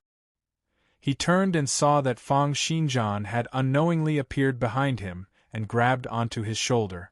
"You!" The second prince looked at Fang Xinjian in a daze, as if he had not expected that the other party would be able to catch up to him so quickly and even grab onto him. Fang Xinjian looked at him and said, "How on earth did you strive to attain the divine level?" The second prince's mouth was agape as he thought, "This guy has grown too fast. To think that my current clone can no longer hide from him?" It was only after asking for the second time that the maid said, "It's useless for you to ask me. I feel that it's not good for you to know how to strive to attain the divine level in advance. Therefore, I didn't place the relevant information in this clone." She then pointed to her brain and said, "Therefore, I don't know either. Xinjian, you'd better focus on your cultivation. It'll be best if you can attain 4 tiers of perfection so that you'll be able to go up against eldest brother in the future." Since the second prince's clone did not know, Fang Xinjian could only let him go and return to the sacred land to start preparing for the cultivation of his body's toughness and heavenly thunders and terrestrial magnetism forces. A few days later, two silhouettes crossed each other time and time again in the training ground. Long swords clashed against each other, occasionally letting out a series of loud clashing sounds. It was as if there were thunderbolts rumbling in the sky above the training ground. Anderson turned into a series of black afterimages. Like black lightning, he circled around Zhou Xingwen time and time again, attacking him. But in the past, even Zhou Xingwen, who was one level higher than Anderson, was no match for him. This time, although Zhou Xingwen's defense was messy, he was able to block all of Anderson's attacks. Occasionally, there were a few clever moves that forced Anderson to withdraw his sword to defend. The two of them did not cultivate sword arts in the first place. However, ever since the appearance of Fang Xinjian's rebirth sword technique, as more and more people were able to cultivate the rebirth sword technique, more and more knights switched to cultivating sword arts. After a long time, the two of them stopped. Anderson looked at Fang Xinjian in surprise and asked, "How can you improve so quickly? What did you eat? Why do I feel like you've become smarter?" "Hee, that's a secret. Fang Xinjian did it?" Anderson frowned. "What exactly did he do?" "Brother Anderson, let me tell you something from the bottom of my heart." Zhou Xingwen went up to pat Anderson's shoulder. However, just as he was about to put his hand out, Anderson slapped it away. "If you have something to say, just say it. Don't get touchy." Zhou Xingwen shook his head helplessly and spoke once again. "Anderson, you should understand Xinjian's means.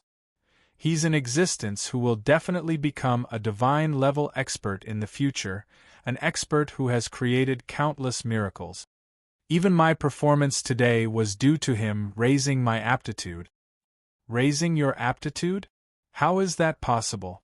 Anderson looked at Zhou Xingwen in disbelief. Zhou Xingwen smiled and shook his head.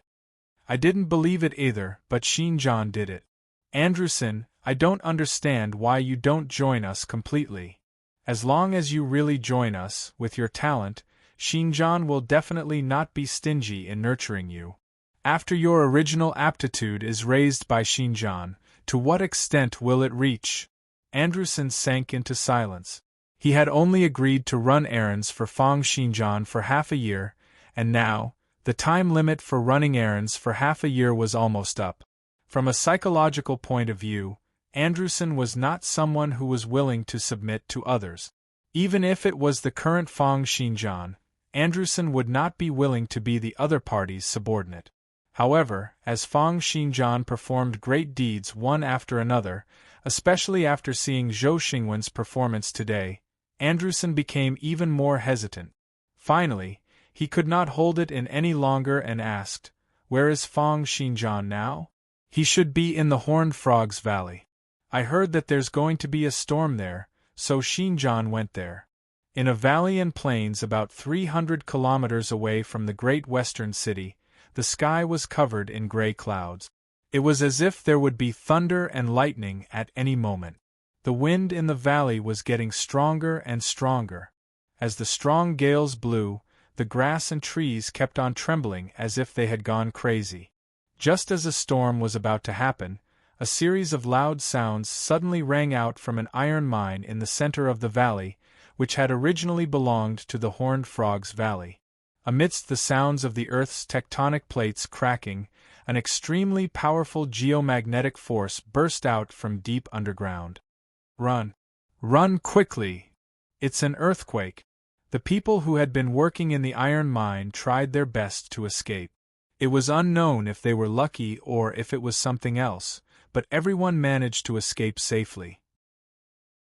It was only then, under the astonished gazes of countless people, that the ground split open and then protruded out. A layer of stone platform, which was formed purely from countless rocks, iron ores and soil, continued to rise. It was as if a mountain was being formed at a speed that could be seen by the naked eye. Amidst loud booms, the earth continued to compress, creating a metal mountain that was over 300 meters tall. The people at the foot of the mountain discussed amongst themselves. Looking at the metal mountain that had suddenly been formed, they exchanged glances, their eyes filled with terror and confusion. Suddenly, someone knelt down and shouted, "Mountain God! The mountain God is enraged! Mountain God, please spare us! Grandpa Mountain God, please calm down!" Countless people knelt down, but the foreman of the iron mine frowned. He was also a level 9 knight apprentice, and was considered to be one of the more knowledgeable people. However, he did not believe in the legend of the mountain god. He mumbled to himself, "Could it be that some kind of treasure has appeared? Or is it the work of some expert?" It was impossible for such a strange scene to appear in the center of the valley to not attract the attention of others. About 15 minutes later, 2 graceful figures left behind a series of afterimages on the ground and arrived at the foot of the metal mountain at supersonic speed. The one in the lead of the 2 graceful figures was a lady who had long black hair and wore a gown, looking like a fairy. She had a high nose bridge, slender limbs, and enchanting eyes. She constantly attracted everyone's attention. Behind her was a young lady with a cute and naive look. The 2 of them were the disciples of the Ice Palace, a faction in the vicinity. The iron mine that had gone through an anomaly was the Ice Palace's business. The long-haired one was the Ice Palace's saint, while the naive young lady was the Ice Palace's priestess. After asking a few foremen but to no avail, the elderly Ice Palace's saint lifted her head and looked toward the peak of the metal mountain, saying, "You wait here first. I'll go up and take a look." "No, Sister Saint. I want to go up together with you." The Ice Palace's saint smiled helplessly. All right.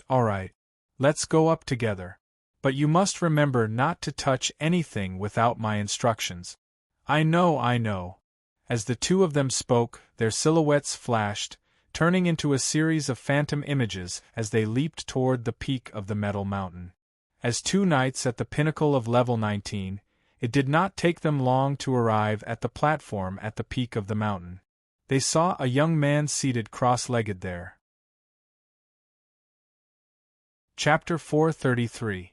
The person sitting cross-legged on the peak of the metal mountain was Fang Xinjian, who had just stepped into level 29 not long ago.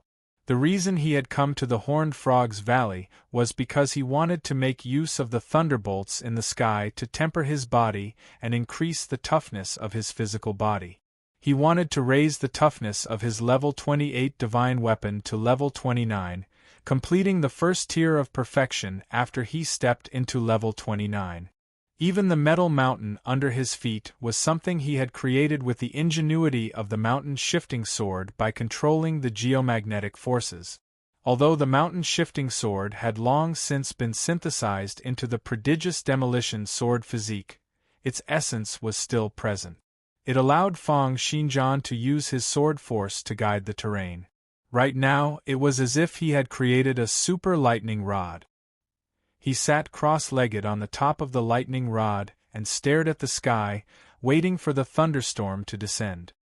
He was prepared to receive the heavenly thunderbolts into his body at any moment to strengthen the heavenly thunders and geomagnetic forces in his body and push forward the toughness of his physical body. As for other people or matters, he did not care about them at all. To him, the 2 ladies before him were no different from ants, and there was no need for them to bother about them.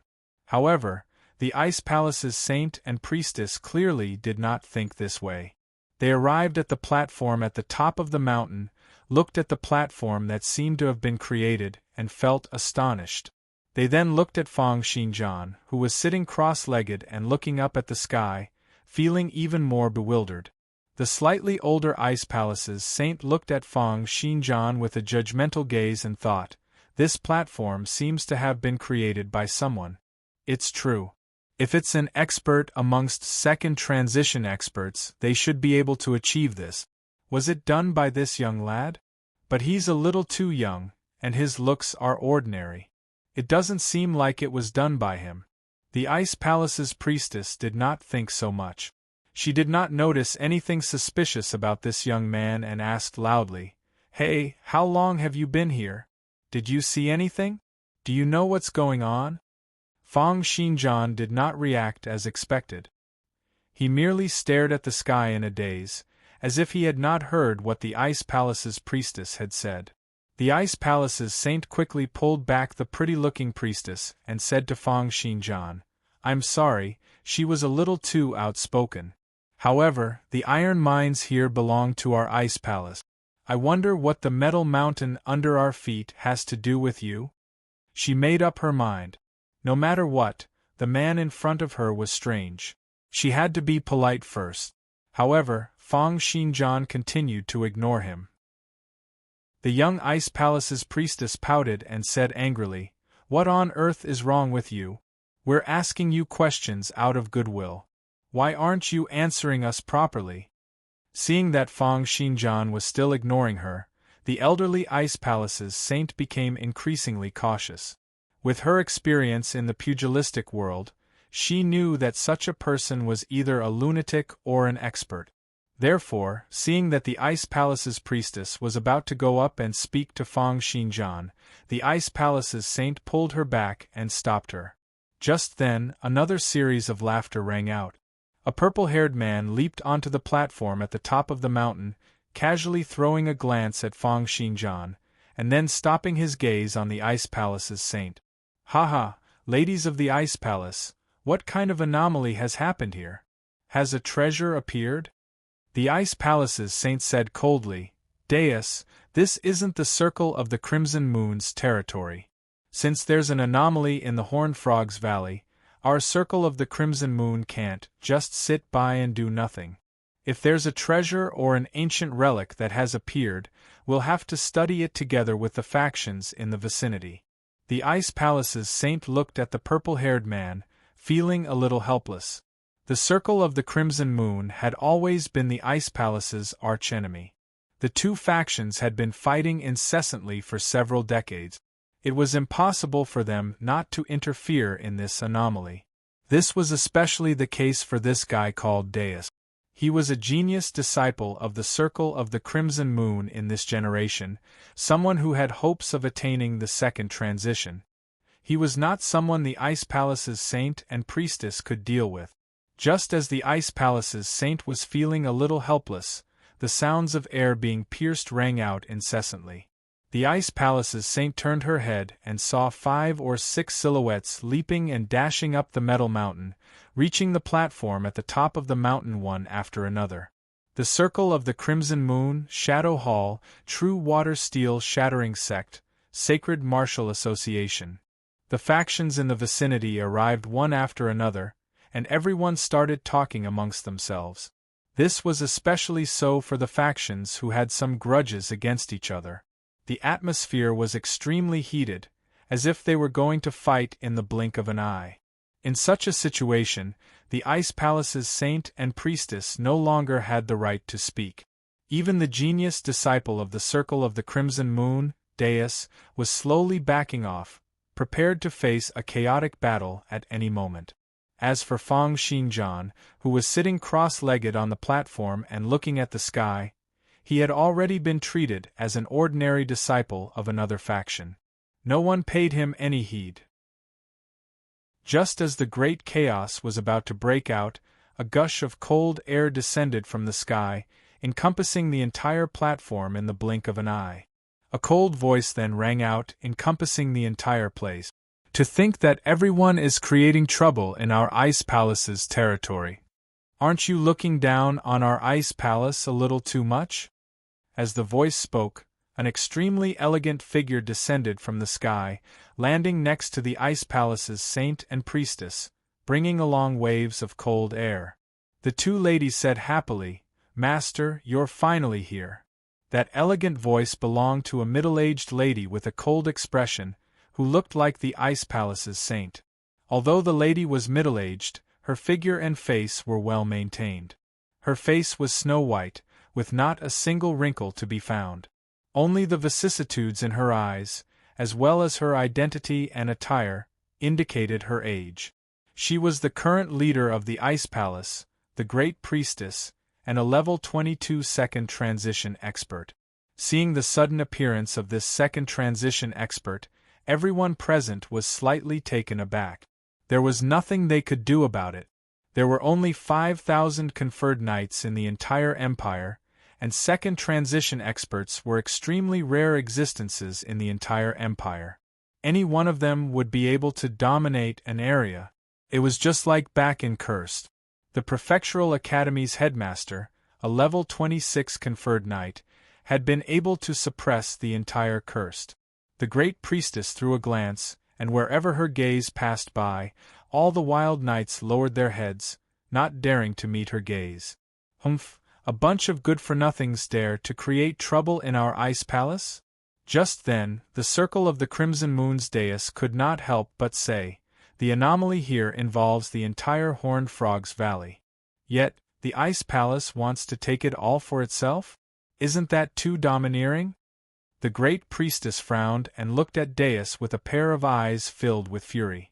She said coldly, "This is our Ice Palace's territory, and everything under your feet belongs to our Ice Palace. Yet, you still want a share?" The cold air on the platform grew increasingly colder, and frost had unknowingly appeared on everyone's brows and hair. Under such an extremely low temperature, no one dared to rebut the great priestess. This was the power of a second transition expert. Just then, an extremely evil aura gushed forth. Everyone on the platform felt as if their bodies had suddenly become extremely hot, and the blood in their bodies seemed to be seething and seething. No matter how they tried to suppress it, they could not control it. The great priestess' eyes gleamed explosively. "Blood Kaiser, you dare to create trouble in our ice palace?" An extremely cold voice rang out from the sky. "Great priestess, if it wasn't on account of the fact that the ice palace is just a bunch of weak women, I would have uprooted all of you long ago." Chapter 434. As they spoke, a crimson-red silhouette descended from the sky. It was a man who was encompassed in streams of blood waves. The man's face was pale, his lips were red, and his eyes shone with piercing bloody light. With his appearance, everyone present felt as if the blood in their bodies was struggling to leave their bodies. Their internal organs were also scorching hot, as if they were about to burn up. The person who had just arrived was the Ice Palace's archenemy, the leader of the Circle of the Crimson Moon, the Blood Kaiser, who was at second transition level 23. Seeing the Blood Kaiser who had suddenly appeared, the Ice Palace's leader, the Great Priestess, flashed with endless hostility. Her second transition job was the Circle of the Crimson Moon's secret second transition, Blood Kaiser. Together with their secret killing technique, Blood Ignition Technique, he was able to control blood and unleash blood flames. He was extremely domineering. Even though the Great Priestess had transitioned into the Ice Palace's secret second transition, the Snow Goddess, she was still slightly inferior. Moreover, her level was one level lower than the Blood Kaiser. This caused her to be at a disadvantage in the process of going up against the Circle of the Crimson Moon. Seeing the Blood Kaiser make his move, the Great Priestess bellowed coldly, "Blood Kaiser, this territory was designated by the Alliance in advance. Are you thinking of snatching it?" There were a total of 14 factions in the Horned Frog's Valley. While they schemed against each other and fought for resources, in order to fend off external enemies, they had also formed a loose organization known as the Valley Alliance. Hearing the Great Priestess's words, the Blood Kaiser laughed out loud, and the bloody light in his eyes grew even brighter. "Great Priestess, don't talk about this nonsense. This territory belongs to the Ice Palace, but the thing that caused this anomaly definitely doesn't belong to the Ice Palace. If you know what's good for you, hand it over quickly so that I don't have to do anything." "Blood Kaiser, don't you go overboard. I'm giving you face, but you don't want it."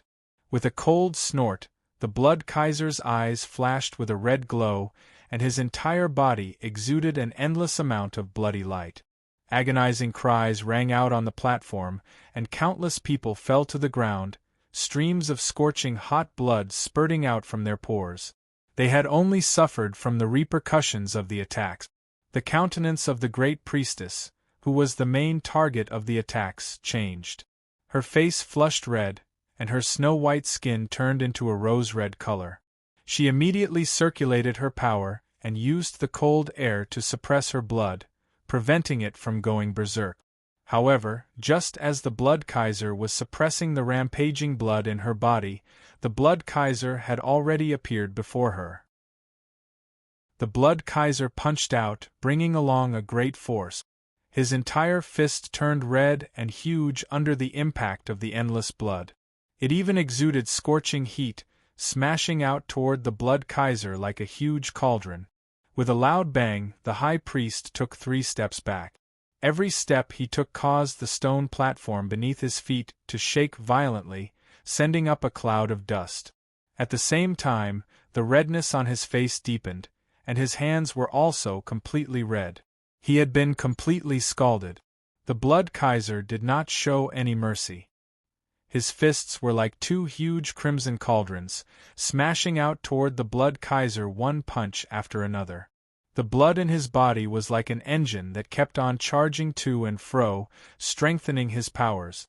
At the same time, his blood burned, bringing with it waves of high temperature that burned his opponent, causing the air to distort. While the great priestess wanted to increase the amount of blood that had gone berserk in her body, her hands brought along layers of frost as they continued to clash against the Blood Kaiser's fists.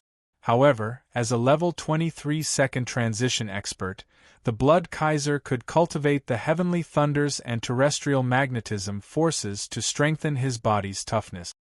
His body's toughness far surpassed that of the high priest. With each punch that the two of them exchanged, the great priestess's face would turn even redder. She would retreat a few steps back, causing the platform to tremble and dust to fly up. Even the rocks under her feet would be crushed by the impact.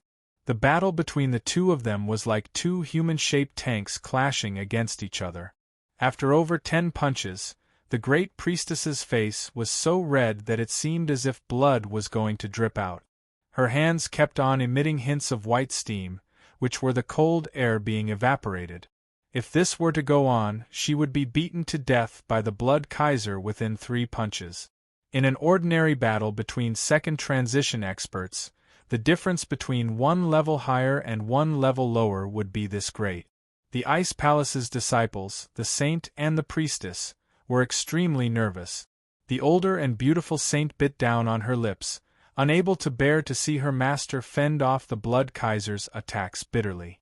This is bad. The blood in master's body keeps on going berserk. If this goes on, her vital energy and blood will keep on seething. Her blood will probably burst out from her skin, and she'll die from blood loss. Then what should we do?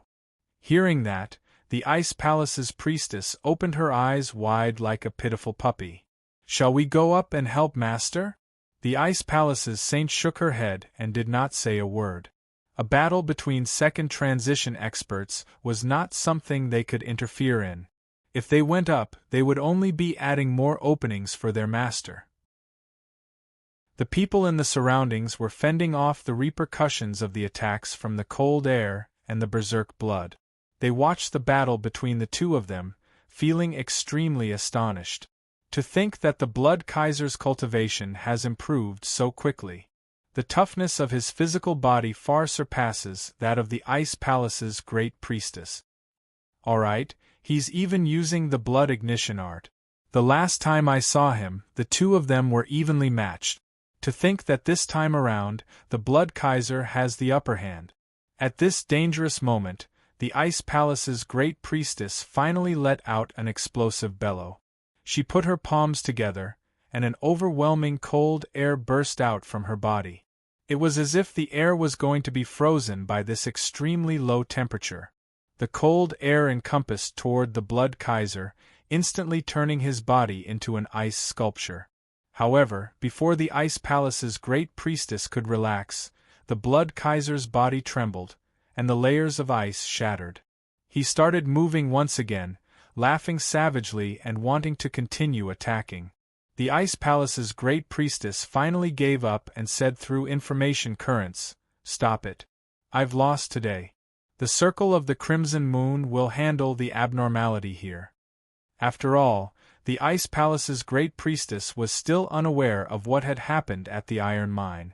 If not for the fact that the Ice Palace and the Circle of the Crimson Moon had been on bad terms for a long time, she would not have fought right away. However, it was impossible for the Ice Palace's great priestess to be willing to fight to the death for something she did not know. Seeing that the other party had surrendered, the Blood Kaiser let out a cold laugh. If only I had known earlier. This time around, after coming out from his seclusion, his strength had improved tremendously and he could finally suppress the other party completely. His mood was great and he looked around. All the wild knights in the surroundings were subdued. At this moment, he stopped his fists and dissipated his vital energy. He smiled and asked, "Great Priestess, do you know what on earth is going on here?" The Ice Palace's great priestess frowned. The Circle of the Crimson Moon's genius, Deus, had already walked up and reported to the Blood Kaiser, "Sir, when I came here, the Ice Palace's saint and priestess were already here. That kid is also here." As he spoke, he even pointed to Fang Xinjian. The Blood Kaiser threw a casual glance toward Fang Xinjian, then looked toward the Ice Palace's saint and priestess first, asking, "Did you guys discover anything?" The two of them looked at their master. The Ice Palace's great priestess slowly suppressed the seething vital energy and blood in her body, and nodded casually. The Ice Palace's saint said, "We didn't discover anything. But before we arrived, this person had already arrived." "Oh!" The Blood Kaiser looked toward where the Ice Palace's saint was pointing and looked toward Fang Xinjian. He revealed an interested expression and said, "Little friend, where are you from? Why do I feel that you're an unfamiliar face?" He thought to himself, could it be that this kid is the one who did this? But judging from his age, he should only be around 17 or 19 years old. He also looks very ordinary. Could this be related to him? Fang Xinjian naturally ignored him. The genius from the Circle of the Crimson Moon, Deus, could not help but walk up and bellow, "Kid, I'm asking you a question. Are you deaf?" Therefore, Fang Xinjian turned his neck for the first time and threw a glance at Deus. He did not say anything, or perhaps he did not care to say anything at all. In fact, there was no need for him to say anything either. At the next moment, Deus felt an intense pain in his chest. He spurted out blood and knelt down. Chapter 435. No one knew what had happened. Even Deus did not know what had happened. He only felt an intense pain in his chest, as if he had been smashed by a big metal hammer. He dropped to his knees, spitting out blood incessantly. He looked at Fang Xinjian in astonishment, his eyes filled with terror and hostility. "What have you done?" Fang Xinjian once again turned his gaze toward the sky. Unknowingly, the dark clouds in the sky grew increasingly darker, and strong gales kept on blowing. There were even faint sounds of thunder coming from the depths of the cloud layers. There was going to be a storm. Deus felt an increasing pain in his chest, and foams of blood kept on coming out of his mouth. He looked at the Blood Kaiser in agony and said, "Sir, save me." The Blood Kaiser's eyes narrowed as he looked at Fang Xinjian. His eyes were filled with shock and bewilderment. It was because even he had not been able to see clearly how Deus had gotten injured earlier. However, it was impossible for him to leave Deus alone. He went up to Deus and checked. He discovered that Deus had suffered a blunt blow to his chest, and his sternum was shattered. His life was not in danger.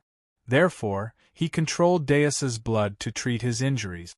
He then looked in Fang Xinjian's direction and asked coldly, "Who on earth are you? Why have you attacked a disciple of the Circle of the Crimson Moon for no reason?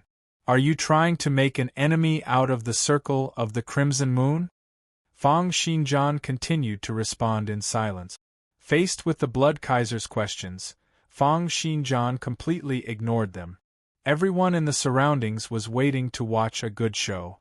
They did not know that even the Blood Kaiser had not been able to see how Deus had gotten injured.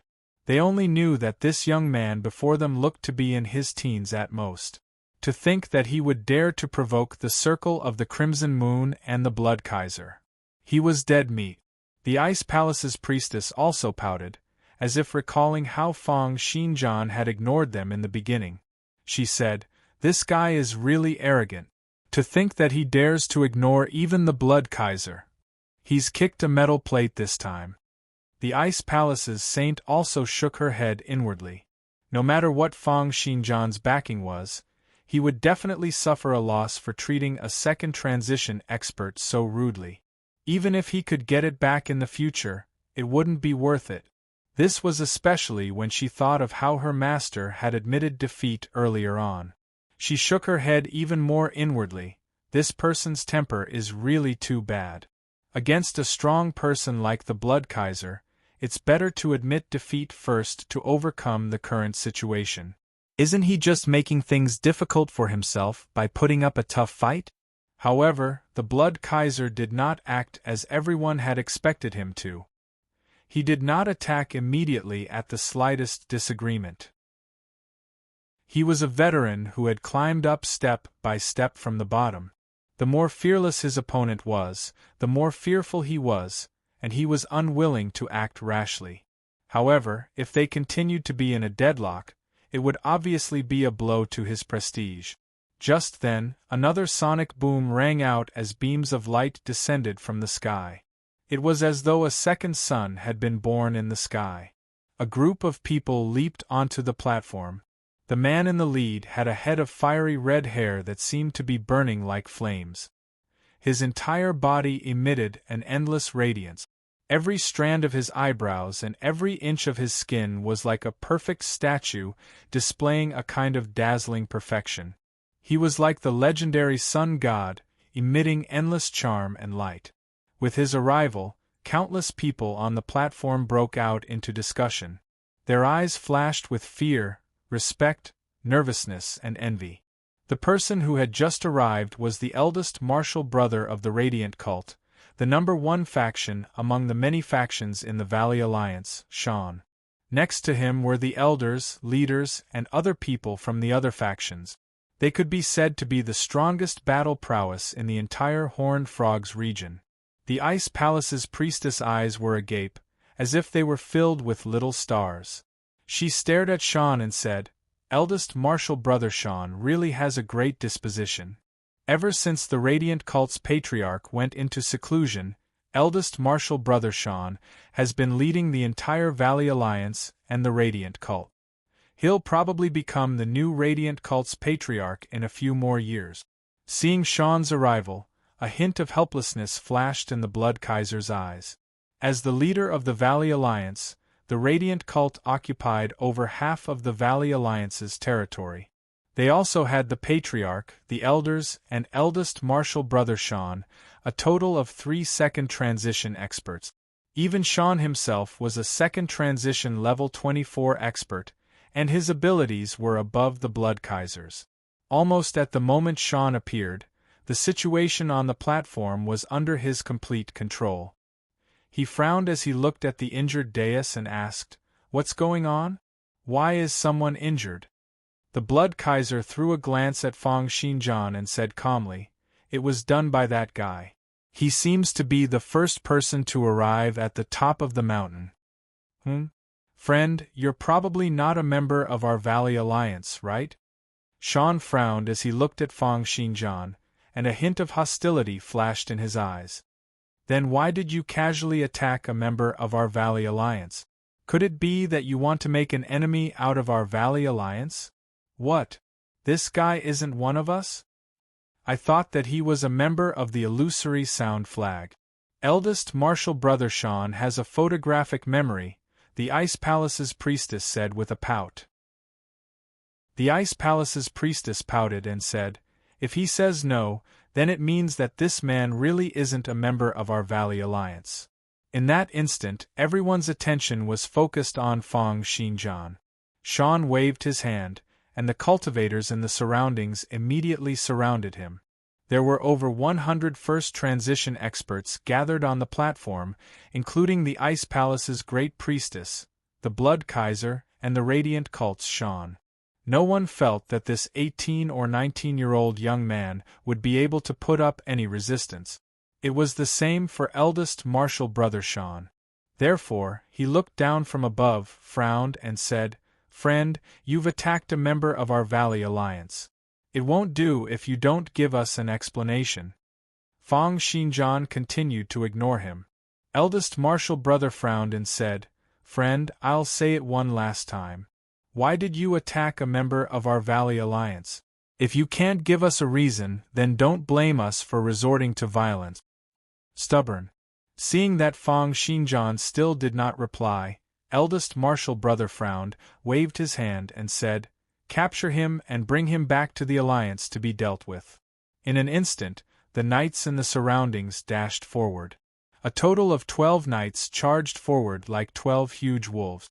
Wherever they passed by, a strong gust of wind would blow. The 12 of them made their moves simultaneously, grabbing Fang Xinjian's limbs, wanting to subdue him on the spot. The man in the lead grabbed Fang Xinjian's shoulder with his claw, wanting to break Fang Xinjian's arm with a little force. However, he felt that Fang Xinjian's arm did not move at all, as if it was made of a steel plate. There was even a terrifying rebounding force gushing toward him. How is this possible?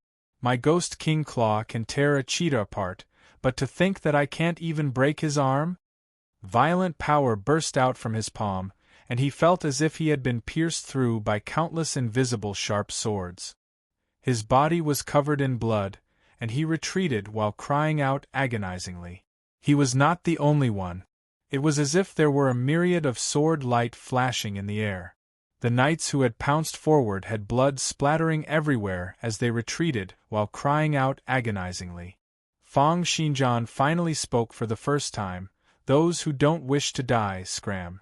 Xian glared and said angrily, "Are you determined to become enemies with the Valley Alliance?" "Valley Alliance?" Fang Xinjian shook his head. "I've never heard of it. Those who wish to die, go ahead and attack."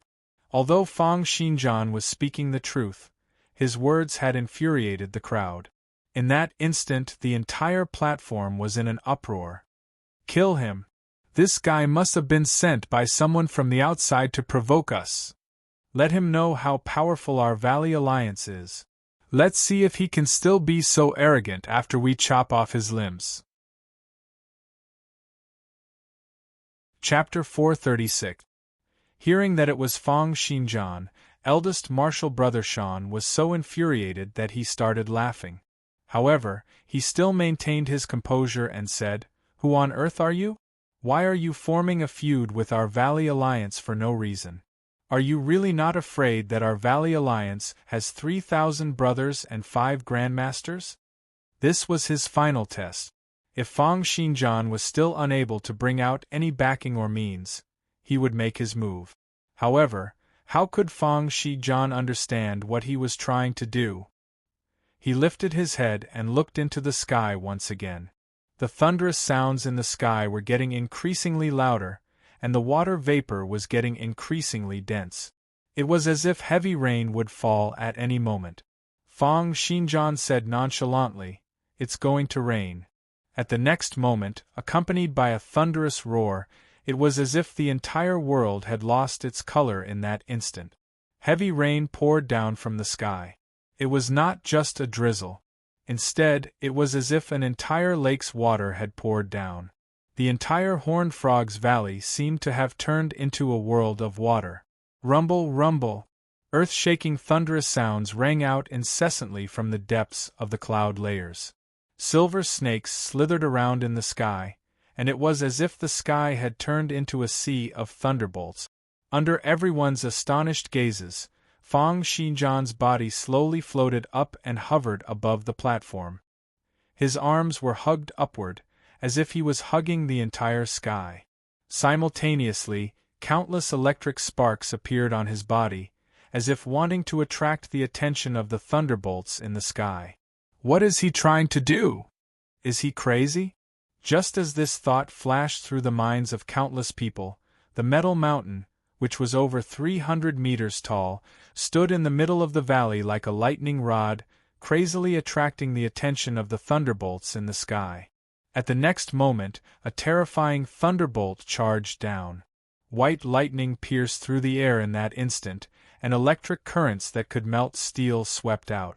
Everyone's vision was covered by a sheet of white light, and they could only sense countless electrons gushing toward them. The lightning did not strike them directly, but it still made them feel numb all over. Their exposed bodies felt a piercing pain, as if they had been pierced by needles. As for Fang Xinjian, who was directly struck by the lightning, his entire body was enveloped by the terrifying lightning.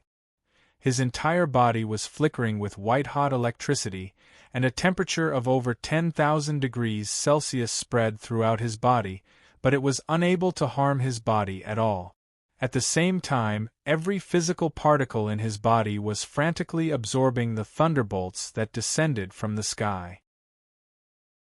They were like sponges absorbing every trace of Thunderbolt's power, and then continuously used it to strengthen the connection between the physical particles in his body. The entire Thunderbolt instantly pierced through his body, as well as all the physical particles that made up his body. The toughness of his body was increasing at an unprecedented speed. Every strand of his flesh and every cell was growing at a crazy rate, causing his body to become increasingly dense. Streams of thick heavenly thunders and terrestrial magnetism forces passed through his physical particles, becoming increasingly thicker and stronger. Then more and more thunderbolts came crashing down, striking Fang Xinjian's body. Streams of electric sparks, as well as small lightning bolts, splattered onto the ground like slithering snakes, melting the platform at the top of the mountain. Due to the terrain and environment of the Horned Frog's Valley, the combined prowess and quantity of the thunderbolts far surpassed that of the thunderbolts in ordinary thunderstorms. Under everyone's astonished gazes, Fang Xinjian's silhouette was completely submerged in the endless thunderbolts. They could only see a blurry human silhouette standing in midair like a legendary demonic god, receiving the baptism of the thunderbolts in the sky. The number of thunderbolts in the Horned Frog's Valley was unbelievable. Right now, they were like densely packed machine guns, shooting out toward Fang Xinjian incessantly. Streams of thunderbolts connected the sky and his body, like many chains of thunderbolt. The 3-second transition experts present, the Ice Palace's great priestess, the Blood Kaiser, and the Radiant Cult's eldest martial brother Shan, were able to see things even more clearly due to their heaven's perception. Bathing in the thunderbolts, Fang Xinjian did not seem to feel any discomfort. Instead, he was even crazily absorbing the thunderbolt. The Ice Palace's saint asked, "Master, what on earth is going on? What did he do?" "This guy." The Ice Palace's great priestess said bitterly. "He's making use of the thunderbolts in the sky to strengthen the heavenly thunders and terrestrial magnetism forces in his body, tempering his physical body." Is this possible? Master, why don't you cultivate like this?" The Ice Palace's great priestess shook her head and sighed. "That requires one's body to be extremely strong. Moreover, the Horned Frog's Valley is rich in iron ores and has thunderstorms all year round. The prowess of the thunderbolts here far surpasses that of other places. For him to be able to take on the thunderbolts head-on like this, the toughness of his body has probably already far surpassed ours.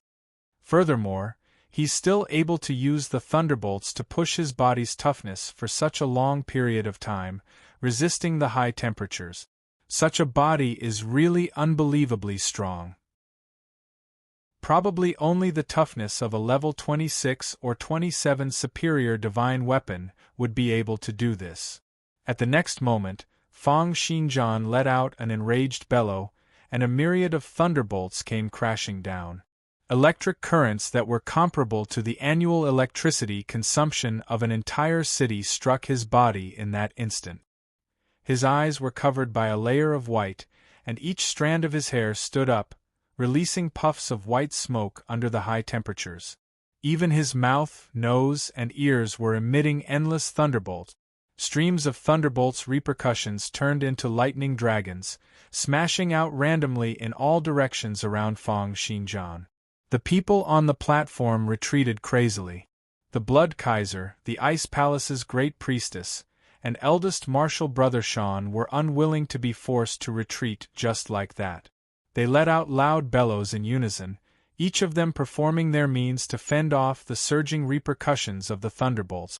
However, the Ice Palace's great priestess was the first to be unable to take it. The cold aura all over her body melted in an instant, and her hair was charred black from the electricity. She retreated with a clatter. Next up was the Blood Kaiser. His entire body was crimson red, and violent blood seeped out from his pores, turning into a red crystal armor that covered his entire body. He put up his hands to fend off a lightning dragon, but his hands were charred black. His hands were even numb, making it hard for him to move. At the next moment, many violent lightning dragons came gushing forth.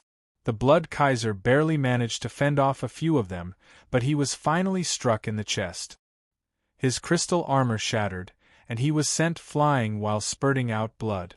Eldest martial brother Shan was the only one left standing at the front.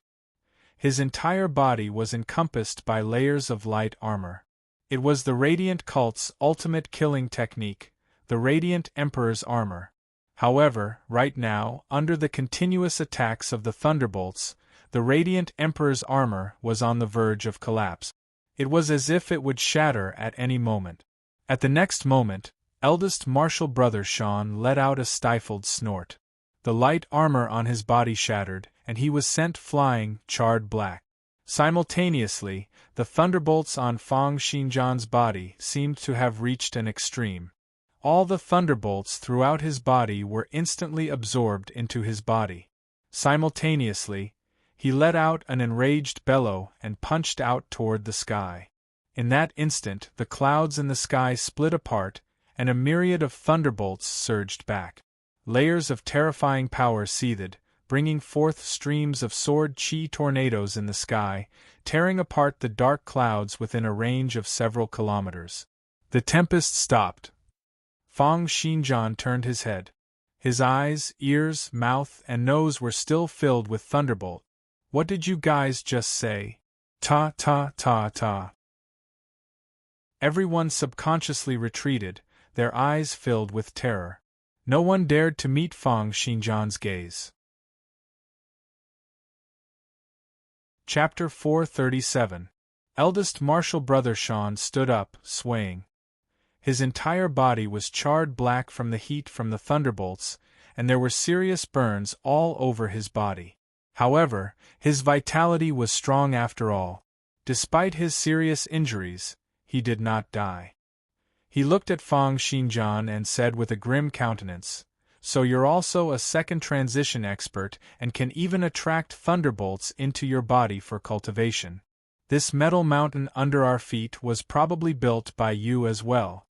Looking at Fang Xinjian, who was still emitting hints of thunderbolts, Shan lowered his stance to the lowest.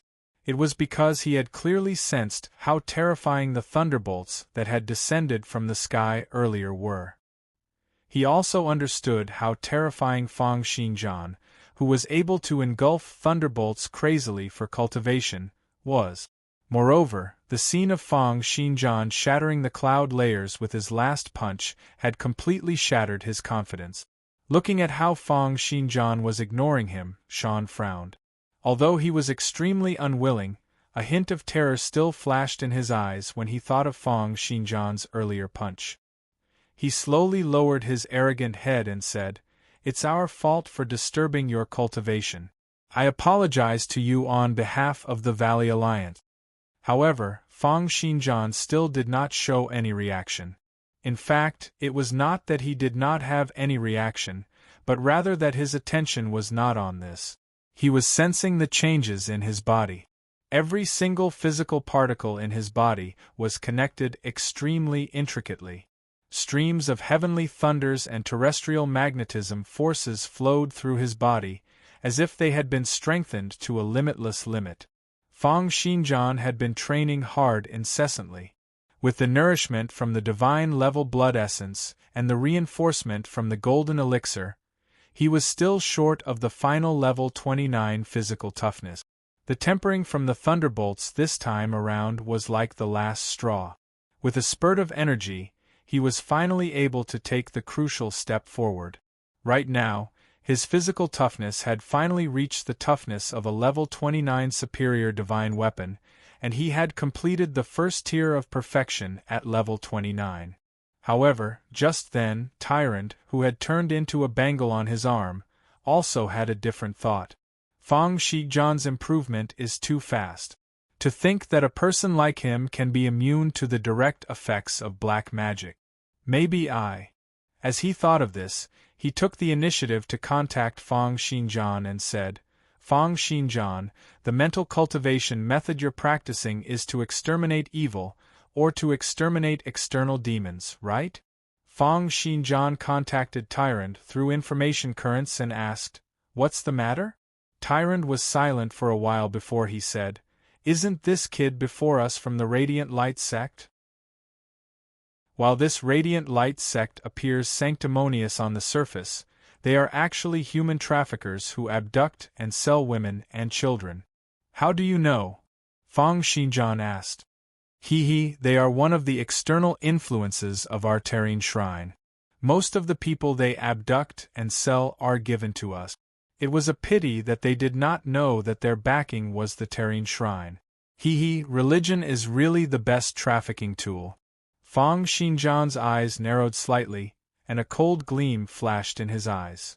If it's true that they abduct and sell women and children, then it's true that they should be killed. With that, Fang Shijian lifted his head and looked at eldest martial brother Shan. You're from the Radiant Light sect, right? Bring me to the Radiant Light sect to take a look. Shan was stunned, unable to understand what Fang Shijian meant. However, he could not think of a reason to reject him either. He clenched his teeth and said respectfully, It's our honor that you wish to pay the Radiant Light sect a visit. Please come with us. I also need to offer my apologies for disturbing your cultivation. Fang Shijian's final punch had really given him a scare. With that, he threw a glance toward his subordinates. Some of them had already gone back to report the matter. Fang Shijian did not care what the other party said. He followed Shan and headed in the direction of the Radiant Light sect. Shan then looked at the crowd and said, Everyone, we had a conflict with this Mr. today because of some misunderstandings. Since the misunderstanding has been cleared up, then please return. The crowd did not leave. Instead, they looked at Fang Shijian and Shan, even following them from afar as they headed toward the Radiant Light sect. Clearly, they were all here to watch the show. The Ice Palace's priestess looked at Fang Shijian in astonishment and said, To think that this guy is at the second transition? He's not just at the second transition. His abilities far surpass mine, the Blood Kaiser, and Shan. To be able to attract the thunderbolts from the heavens to temper his physical body, his cultivation must be at least at level 25 or above. Moreover, that final punch of his probably required the eruption of physical particles. This means that he's at least a level 27 expert. Saying this, the Ice Palace's great priestess also stared at Fang Shijian and thought, The Radiant Light sect is extremely domineering, and this young man is also very arrogant. There's going to be a good show to watch. It'll be great if the two of them fight it out. It'll be best if both sides suffer great losses. The Ice Palace's saint and the priestess both looked at Fang Shijian in astonishment. Thinking of how he had soared into the sky and broken through the thunderclouds with a single hand, they were both extremely astonished. Who on earth is he? To think that he's even stronger than Master. The priestess stared at Fang Shijian and asked, But he's so young. How is it possible for him to be able to do this? It's too unbelievable. He just looks young, the Ice Palace's great priestess said calmly. After the second transition, one's control over their physical body is extraordinary. This is especially so at level 25, when one comes into contact with cells and condenses specialty seed. One can even temporarily change their physical form. Right now, he looks to be 17 or 18 years old. His real body might already be in his 70s or 80s. Ah! The saint and the priestess looked at Fang Xinjian in astonishment, as if they were curious about how he looked like. The Blood Kaiser also looked in Fang Xinjian's direction with an eerie expression, calculating in his heart, "This guy is at least a level 27 expert." But the Radiant Cult's old fart is also at level 27, and he has the Radiant Great Formation to support him. If this guy were to kill the Cult Master, or if the Cult Master were to kill him, it would be best if both of them were to be beaten half to death. That would be my chance. The people in the surroundings also had similar thoughts. They all wore expressions of curiosity and anticipation, as if they wanted to see the young man and the Radiant Cult fight it out. It's a great battle of the century. I wonder if the Radiant Cult's sect will be able to suppress this dark horse that has appeared out of nowhere. This thought flashed in the minds of countless people. The Radiant Cult had dominated the bottom of the Horned Frogs Valley for over 10 years. And ever since the Radiant Cult's sect had stepped into level 27, their influence had dominated the entire region, and no one dared to say that they were unconvinced. After all, there were only 100 level 29 conferred knights in the Empire. Ordinary level 25 conferred knights could already rule over a city like Cursed City Lord. Cursed Academy's headmaster, who was at level 26, could dominate the entire Cursed region. The Cult Master, who was at level 27, could be said to be the overlord of a region. However, it was rare for such a powerful expert to appear. How could they not look forward to the great battle between the two of them? However, most of the spectators in the surroundings were knights after all. The rare ones, the Ice Palace's Great Priestess and the Blood Kaiser, were only at level 22 and level 23 respectively. Their understanding of a level 27-second transition knight who could erupt with physical particles was far too little. It was as if they were shrouded in fog, unable to see clearly. Only eldest Martial Brother Sean, who had been in contact with his master all this time and clearly understood the capabilities of a level 27 knight, was currently breaking out in cold sweat. Chapter 438. He's not a match for him. He's definitely not a match for him. It's not just me and the Elder. Even the Cult Master won't be able to disperse the thunderclouds so easily. Thinking of the other party's casual punch and his enscathed body after being struck by the thunderbolts, Sean's heart sank. I mustn't let the Radiant Cult fight it out with him. It's dangerous. It's too dangerous. However, thinking of his master's usual way of doing things, Sean still did not feel optimistic. I hope that the people I sent will be able to convince Master and the others. With these thoughts in mind, the Radiant Cult's eldest martial brother brought Fang Xinjian to the huge palace where the Radiant Cult was located. Looking at the palace that was still tightly guarded, and had not changed at all, eldest martial brother Sean frowned, and said to Fang Xinjian, "Sir, can you let me go in first to report your arrival before we come out to receive you?" Under his expectant gaze, Fang Xinjian looked casually at the white palace before him, waved his hand, and said, "Go on." Sean nodded and jogged into the Radiant Cult's palace. Fang Xinjian stood outside the palace, fully activating his heaven's perception. He started to read the light and sound waves, scanning the entire palace like he was clairvoyant and clairaudient. At the next moment, his body disappeared with a flash. Everyone in the surroundings exchanged glances. In the Radiant Light Sect's hall, a benevolent old man with white hair and a white beard was the Radiant Light Sect's patriarch. Right now, he was smiling as he looked at the young man next to him. He said, "Is the great envoy here to unify the influences in the entire Horned Frogs Valley?" The young man had long hair and his eyes were closed, appearing as if he was asleep yet not. Hearing the Cult Master's words, he nodded and said with an indifferent expression, it's time to pull in the net. From today onward, the Radiant Cult will be the only power in the entire Horned Frogs Valley. Hearing this, the cult master's eyes gleamed with excitement. 10 years ago, he had still been a wild knight in dire strait. It was because of the guidance he had received from this young man and the support of the influences behind him that he had been able to establish the Radiant Cult's great foundation within a short 10 years, becoming the sole power in the entire Horned Frogs Valley. He had even reached level 27. 10 years had passed, but the young man before him did not seem to have changed at all.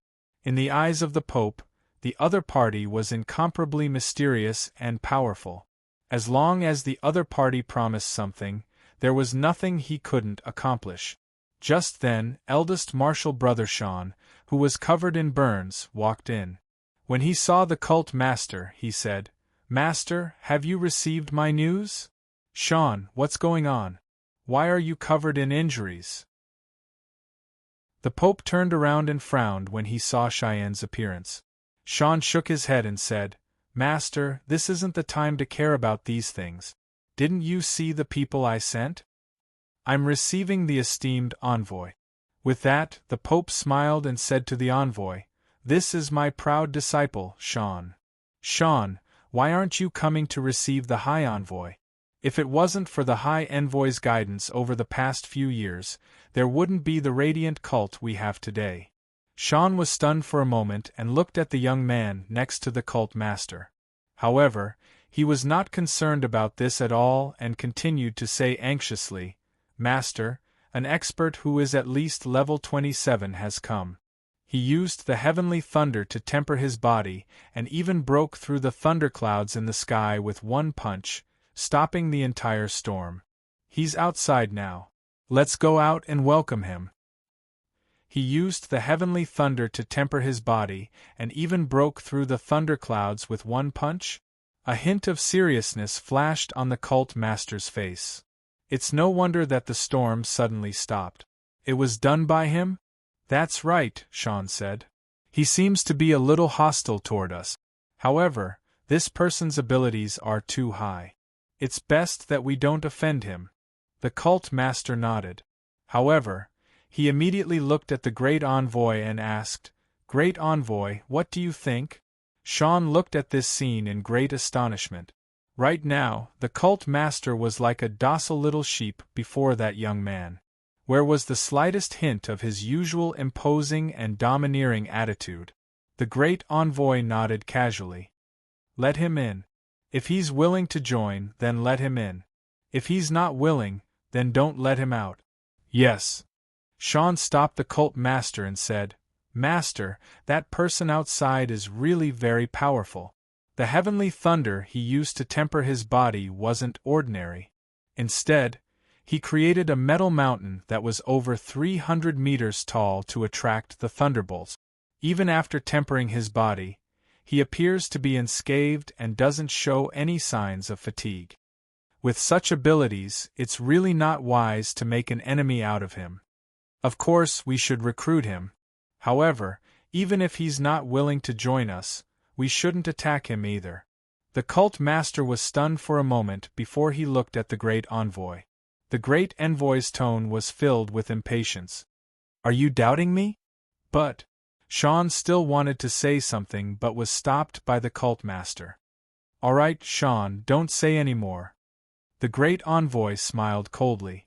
"Do you think that I won't be able to deal with that guy outside?" Under the cult master's gaze, Sean could not help but say, "Lord Great Envoy, that second transition expert outside is really very strong. He casually broke through the thunderbolts in the sky above the entire Horned Frogs Valley. That's something that Master and the Elders can't do even if they join forces. Moreover, this is just his physical cultivation. Who knows if he has any other astonishing killing techniques hidden up his sleeves? Who knows if there are any other influences backing him up? It's not wise to offend such a person recklessly. Enough, Cheyenne. Shut up." The Pope looked at Cheyenne furiously and said, "Do you still not understand? The Great Envoy is our Radiant Cult's greatest backer, our greatest pillar of support. Initially, I didn't tell you many things because I hoped that you could focus on your cultivation. I didn't expect that I've limited your vision, causing you to be a frog in a well. Remember, the great envoy's abilities are not something you can imagine. Don't try to persuade the great envoy with your limited vision. The young Terrene Shrine's great envoy smiled, waved his hand and said, "All right, there's no need to tell him anymore. After staying in such a small place for so long, how could he possibly understand what a true expert is like?" As the great envoy spoke, he put out his right hand. Under the cover of the gray light, his palm disappeared into void space.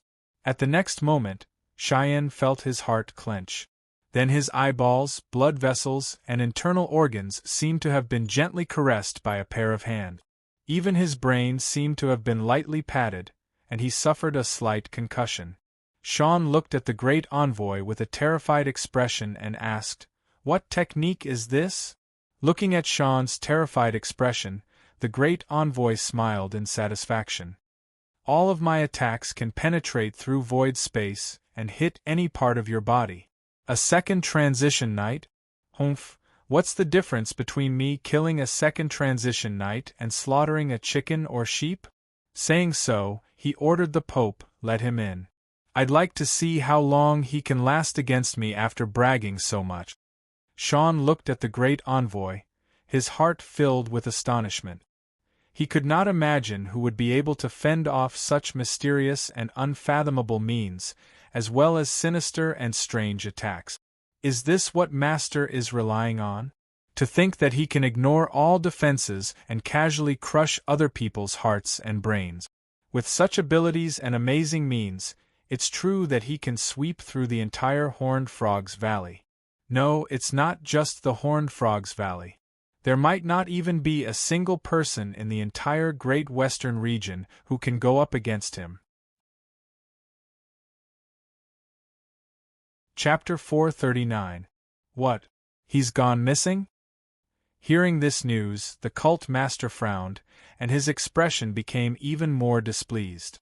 In the hall, the various factions, including the Blood Kaiser and the Ice Palace's great priestess, were all invited in. However, after the cult master asked around, he discovered that the young man had disappeared. Haha, he probably escaped? The great envoy, who was seated at the highest position, smiled and said, "Maybe he has some intuition or precognitive skills. He sensed danger in advance and escaped?" The Blood Kaiser threw that great envoy a displeased glance and said, "Lord Cult Master, I wonder who this person is. To think that he can sit at the highest position. Aren't you going to introduce him?" The great envoy stopped the cult master from introducing him and said casually, "Since all of you are here, why don't we settle this together? From today onward, all the sects in the Horned Frogs Valley will have to join the Radiant cult."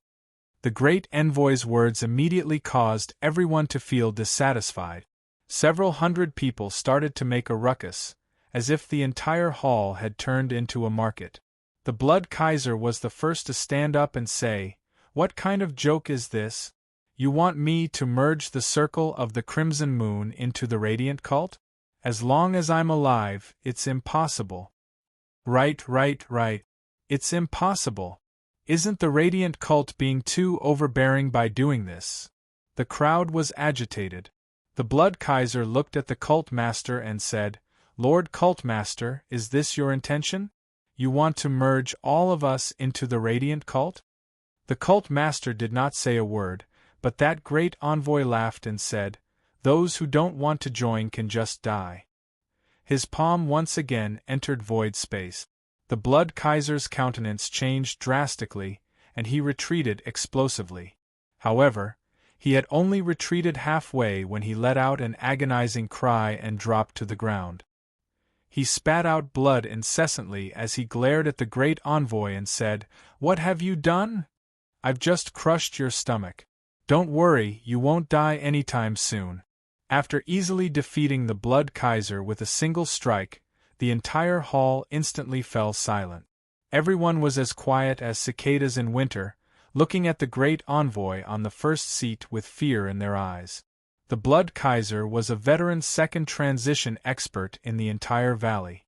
All the experts in the hall had more or less experienced the Blood Kaiser's dominance and knew how powerful he was. But now, the young man on the head seat was able to defeat him with a casual strike. What kind of terrifying strength was this? Especially after this, when the cult master stood out and said calmly, "The esteemed envoy is the true master of our Radiant Light sect. His strength is unfathomable, and even this old man is not a match for him. It's best that everyone does not resist." Hearing his words, everyone exchanged glances. At the next moment, everyone felt their hearts clench up as if they had been grabbed by something. Even the countenance of the Ice Palace's great priestess turned pale as she looked at the emissary on the main seat in disbelief. In an instant, everyone in the hall was subdued. Everyone was furious, but they didn't dare to say anything. Their opponent's strength was too terrifying. Such strength, such methods, had completely exceeded their imagination. The emissary smiled faintly and said, "All right, it seems like no one has any objections?" No one dared to make a sound. Feeling the fear of their hearts being squeezed tightly, no one dared to refute the words of the messenger. The emissary sneered in his heart. A bunch of trash. I wonder why the higher-ups want to recruit these people? If they don't cultivate black magic, they'll just be cannon fodder. So what if they've gone through the second transition? When Sean saw this scene, he sighed inwardly. Master was right. The emissary's strength is too strong. Even if that young man from earlier were here, he'd probably be unable to do anything against such means of attacking the internal organs directly. Thinking of this, he let out a bitter laugh. He felt that his insistence in persuading the emissary earlier was extremely laughable. It was as if he was persuading a tiger not to fight against a rabbit. Just then, the hall's door was kicked open, and Fang Shijian walked in slowly. He swept his gaze across and looked toward the emissary on the main seat. Sean was slightly surprised. To think that you didn't escape? Escape? Why would I want to escape? Of course, Fang Shijian did not escape. Not only did he not escape, but he had also searched through the entire palace, found the children and women who had been kidnapped and sold, and released them all. With this, it could be ascertained that tyrant, who had turned into a Bengal, was not lying. Moreover, kidnapping children and women and handing them over to an existence like the Serene Shrine for human experimentation. Thinking of the situation in the Serene Shrine's base previously, hints of killing intent gathered in Fang Shijian's eyes. I'm here to kill you guys. Don't move recklessly if you don't wish to die. I'll kill whoever makes a move. Everyone looked at Fang Shijian as if they were looking at a lunatic. It was true that Fang Shijian's performance on the Metal Mountain was very strong. However, compared to making the cult master submit to him and subduing all the emissaries in the hall with a single attack, he was still a far cry from it. The Ice Palace's saint could not help but say, "Are you crazy? Why don't you look at the situation now?" The priestess at the side wore a mocking expression. "Kill? Haha, if you're capable, then go ahead. No one is stopping you." The Ice Palace's leader, the great priestess, also shook her head. Although Fang Shijian appeared to be quite powerful, he was still a far cry from the emissary's elusive and unguarded means. A hint of displeasure flashed on the cult master's face as she asked, "He's the young man you were talking about?" Sean nodded and said, "That's him." The emissary looked at Fang Shijian with great interest and said with a smile, "Kill us? Then I'd like to know how you're going to kill us?" After listening to Tyron's message on the bangle, Fang Shijian looked at the emissary and said, "You're from the Serene Shrine, right?" Hearing that the other party had seen through his identity, the emissary's countenance changed, and his gaze toward Fang Shijian was filled with killing intent. "Since you're from the Serene Shrine, then that's right." At the next moment, the prodigious demolition sword physique was activated, and Fang Shijian punched out. He appeared behind the emissary with a flash, and the emissary's head was completely destroyed. However, under everyone's astonished gazes, the emissary's corpse swelled up crazily. Everyone cried out in shock and retreated, only to see that the corpse turned into increasingly larger pieces of flesh, causing the hall to explode. Then it smashed through many small buildings and high walls. In the blink of an eye, it had already taken up over 10,000 square meters, turning into a mountain of flesh that was several hundred meters tall. The mountain of flesh was in the shape of a Buddha. Countless gray palms rose up from his back, and terrifying sound waves were unleashed from the mouth of the flesh Buddha. "Cram out! I'm going to kill you!" With such a simple bellow, shock waves shot out explosively, crushing the entire radiant cult's palace into flat ground. The Ice Palace's saint, the great priestess, the Blood Kaiser, eldest martial brother Sean, the cult master, and the others all escaped at rapid speed. Looking at the terrifying monster before them, they were greatly astonished. What is this thing? To think that it destroyed the entire palace with a single attack! What kind of destructive prowess is this? Under everyone's incredulous gazes, Fang Xinjian appeared on top of the flesh Buddha's head with a flash. Die! With a furious bellow, the over 1,000 palms behind the flesh Buddha slapped out simultaneously, each of them sinking into the void. At the sight of this scene, everyone was even more astonished. The Blood Kaiser shouted out in disbelief, "How is this possible? To think that he can still use that ability even after turning into this?"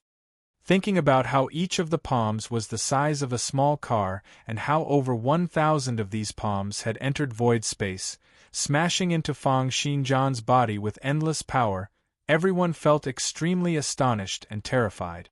Sean looked at this scene in a daze, and there was only one thought in his mind. This kind of power? This kind of attacking method? Other than divine-level experts, is there really someone who can defeat him?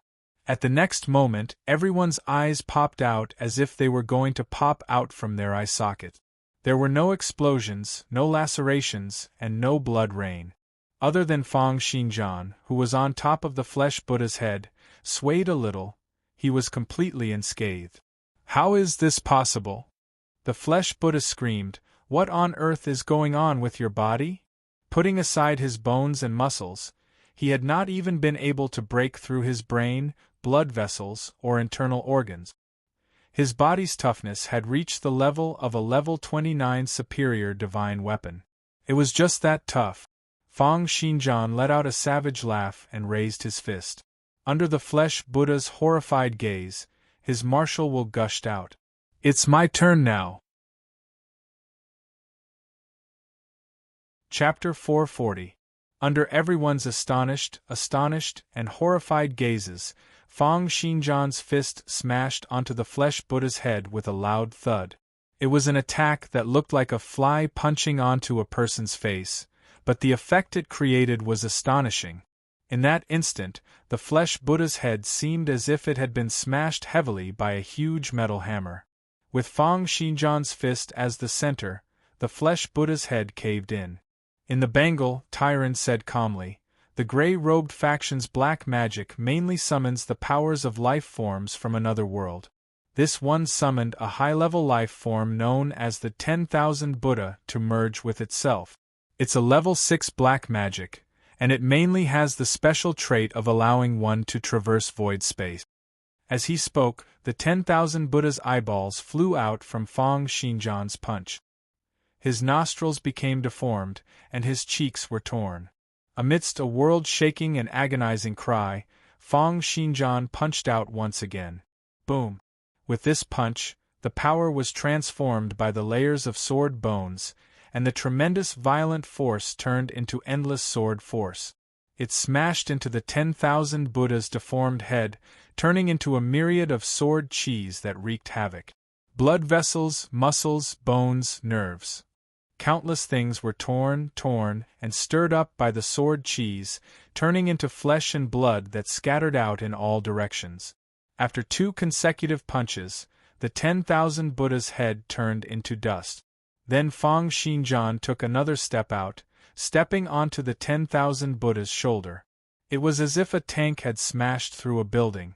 Under Fang Xinjian's explosive stomp, the 10,000 Buddha's entire shoulder turned into meat paste and caved in. However, after 3 consecutive attacks, the 10,000 Buddha finally reacted.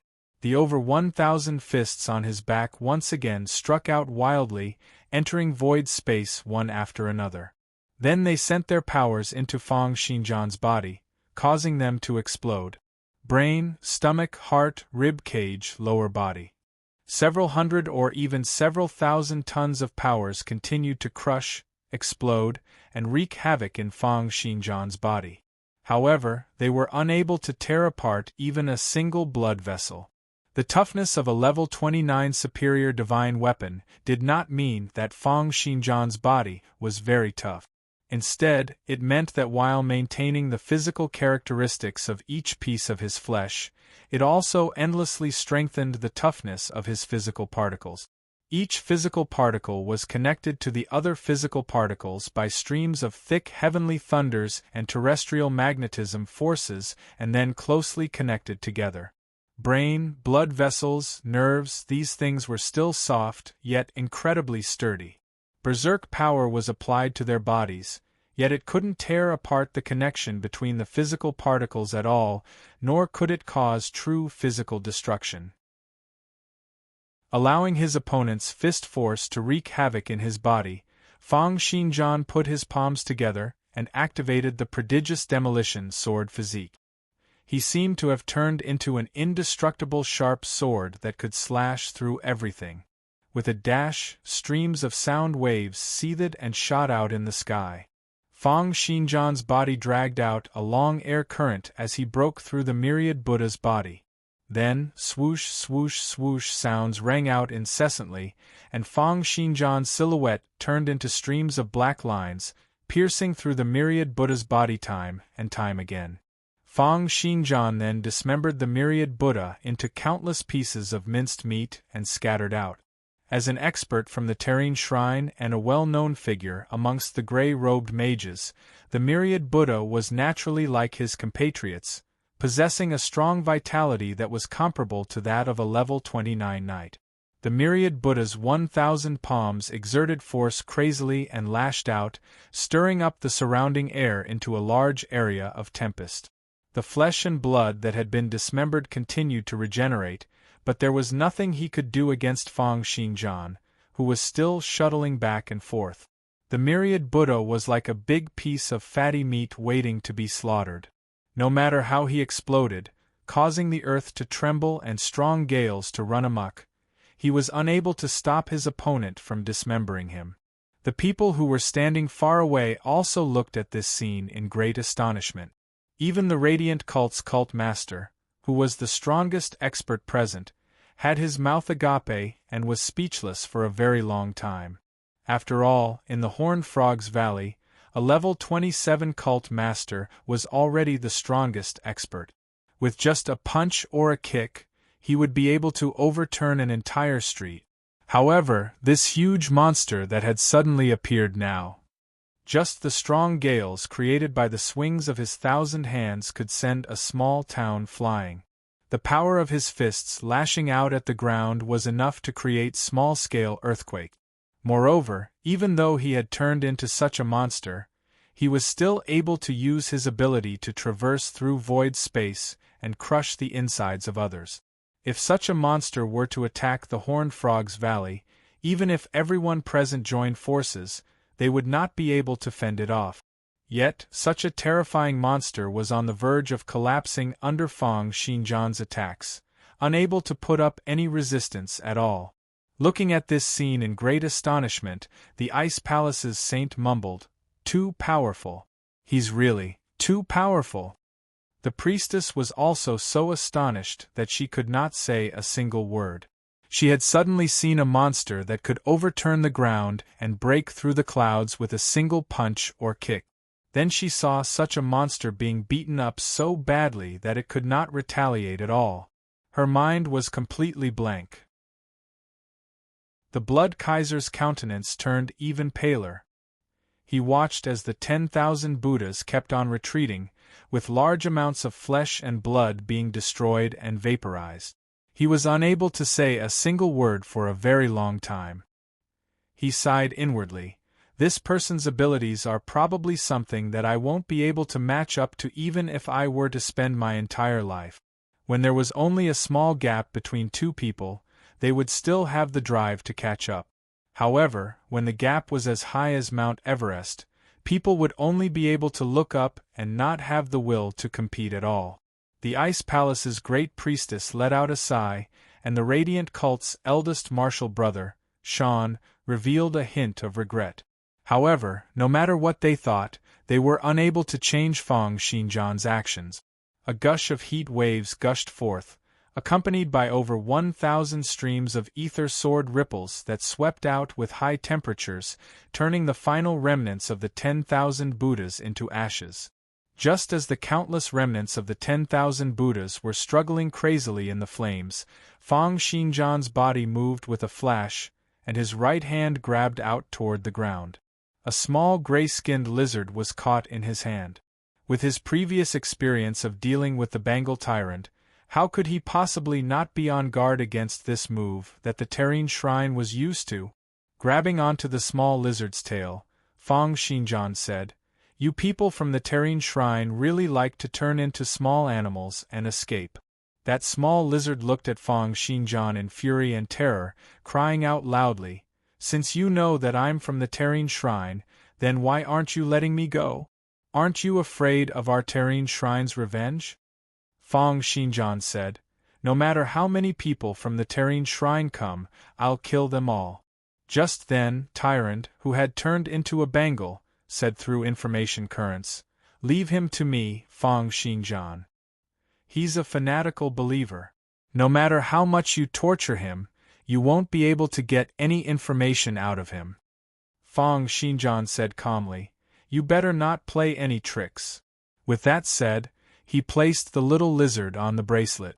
In an instant, countless tentacles grew out of the bracelet and pierced into the little lizard's body in the blink of an eye, turning it into a part of his flesh. At the next moment, Fang Xinjian appeared before the cult master with a flash. He asked coldly, "How much do you know about human trafficking?" The cult master's face seemed to have aged by 10 years in an instant, as if he could not summon any will to resist. He appeared extremely dejected as he said, "What do you want?" "Everyone who has participated in the human trafficking incident must die. You'll also have to commit suicide to atone for your crimes. As for the Radiant Cult, they'll be disbanded on the spot." With that, he turned his gaze toward the Blood Kaiser and the Ice Palace's Great Priestess and said, "Leave the Valley Alliance to the Ice Palace's Great Priestess and the Blood Kaiser. All of these must be completed within a day."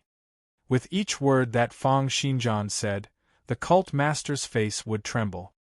Hearing that he was going to disband the Radiant Cult and hand over the position of the Valley Alliance's leader to someone else, his eyes turned bloodshot. He asked in a hoarse voice, "What if I don't do this?" Fang Xinjian said, "If I move at full speed, I'll be able to kill off all the people from the Radiant Cult in the entire Horned Frogs Valley within about 2 hours. Do you want to try?" The cult master lowered his head bitterly. He wanted to resist, but at the thought of how Fang Xinjian had tortured and killed the Great Priestess, his courage to resist disappeared. "My disciple Sean doesn't know about all of this. I hope that you can spare his life." Through Fang Xinjian's heaven's perception, Fang Xinjian did not seem to be showing any signs of lying or showing any emotional reactions. Fang Xinjian nodded. "If it's true, then sure. You're tuning in to the Phoenix Knights YouTube channel. Don't forget to subscribe and join us on this journey to catch the most captivating stories.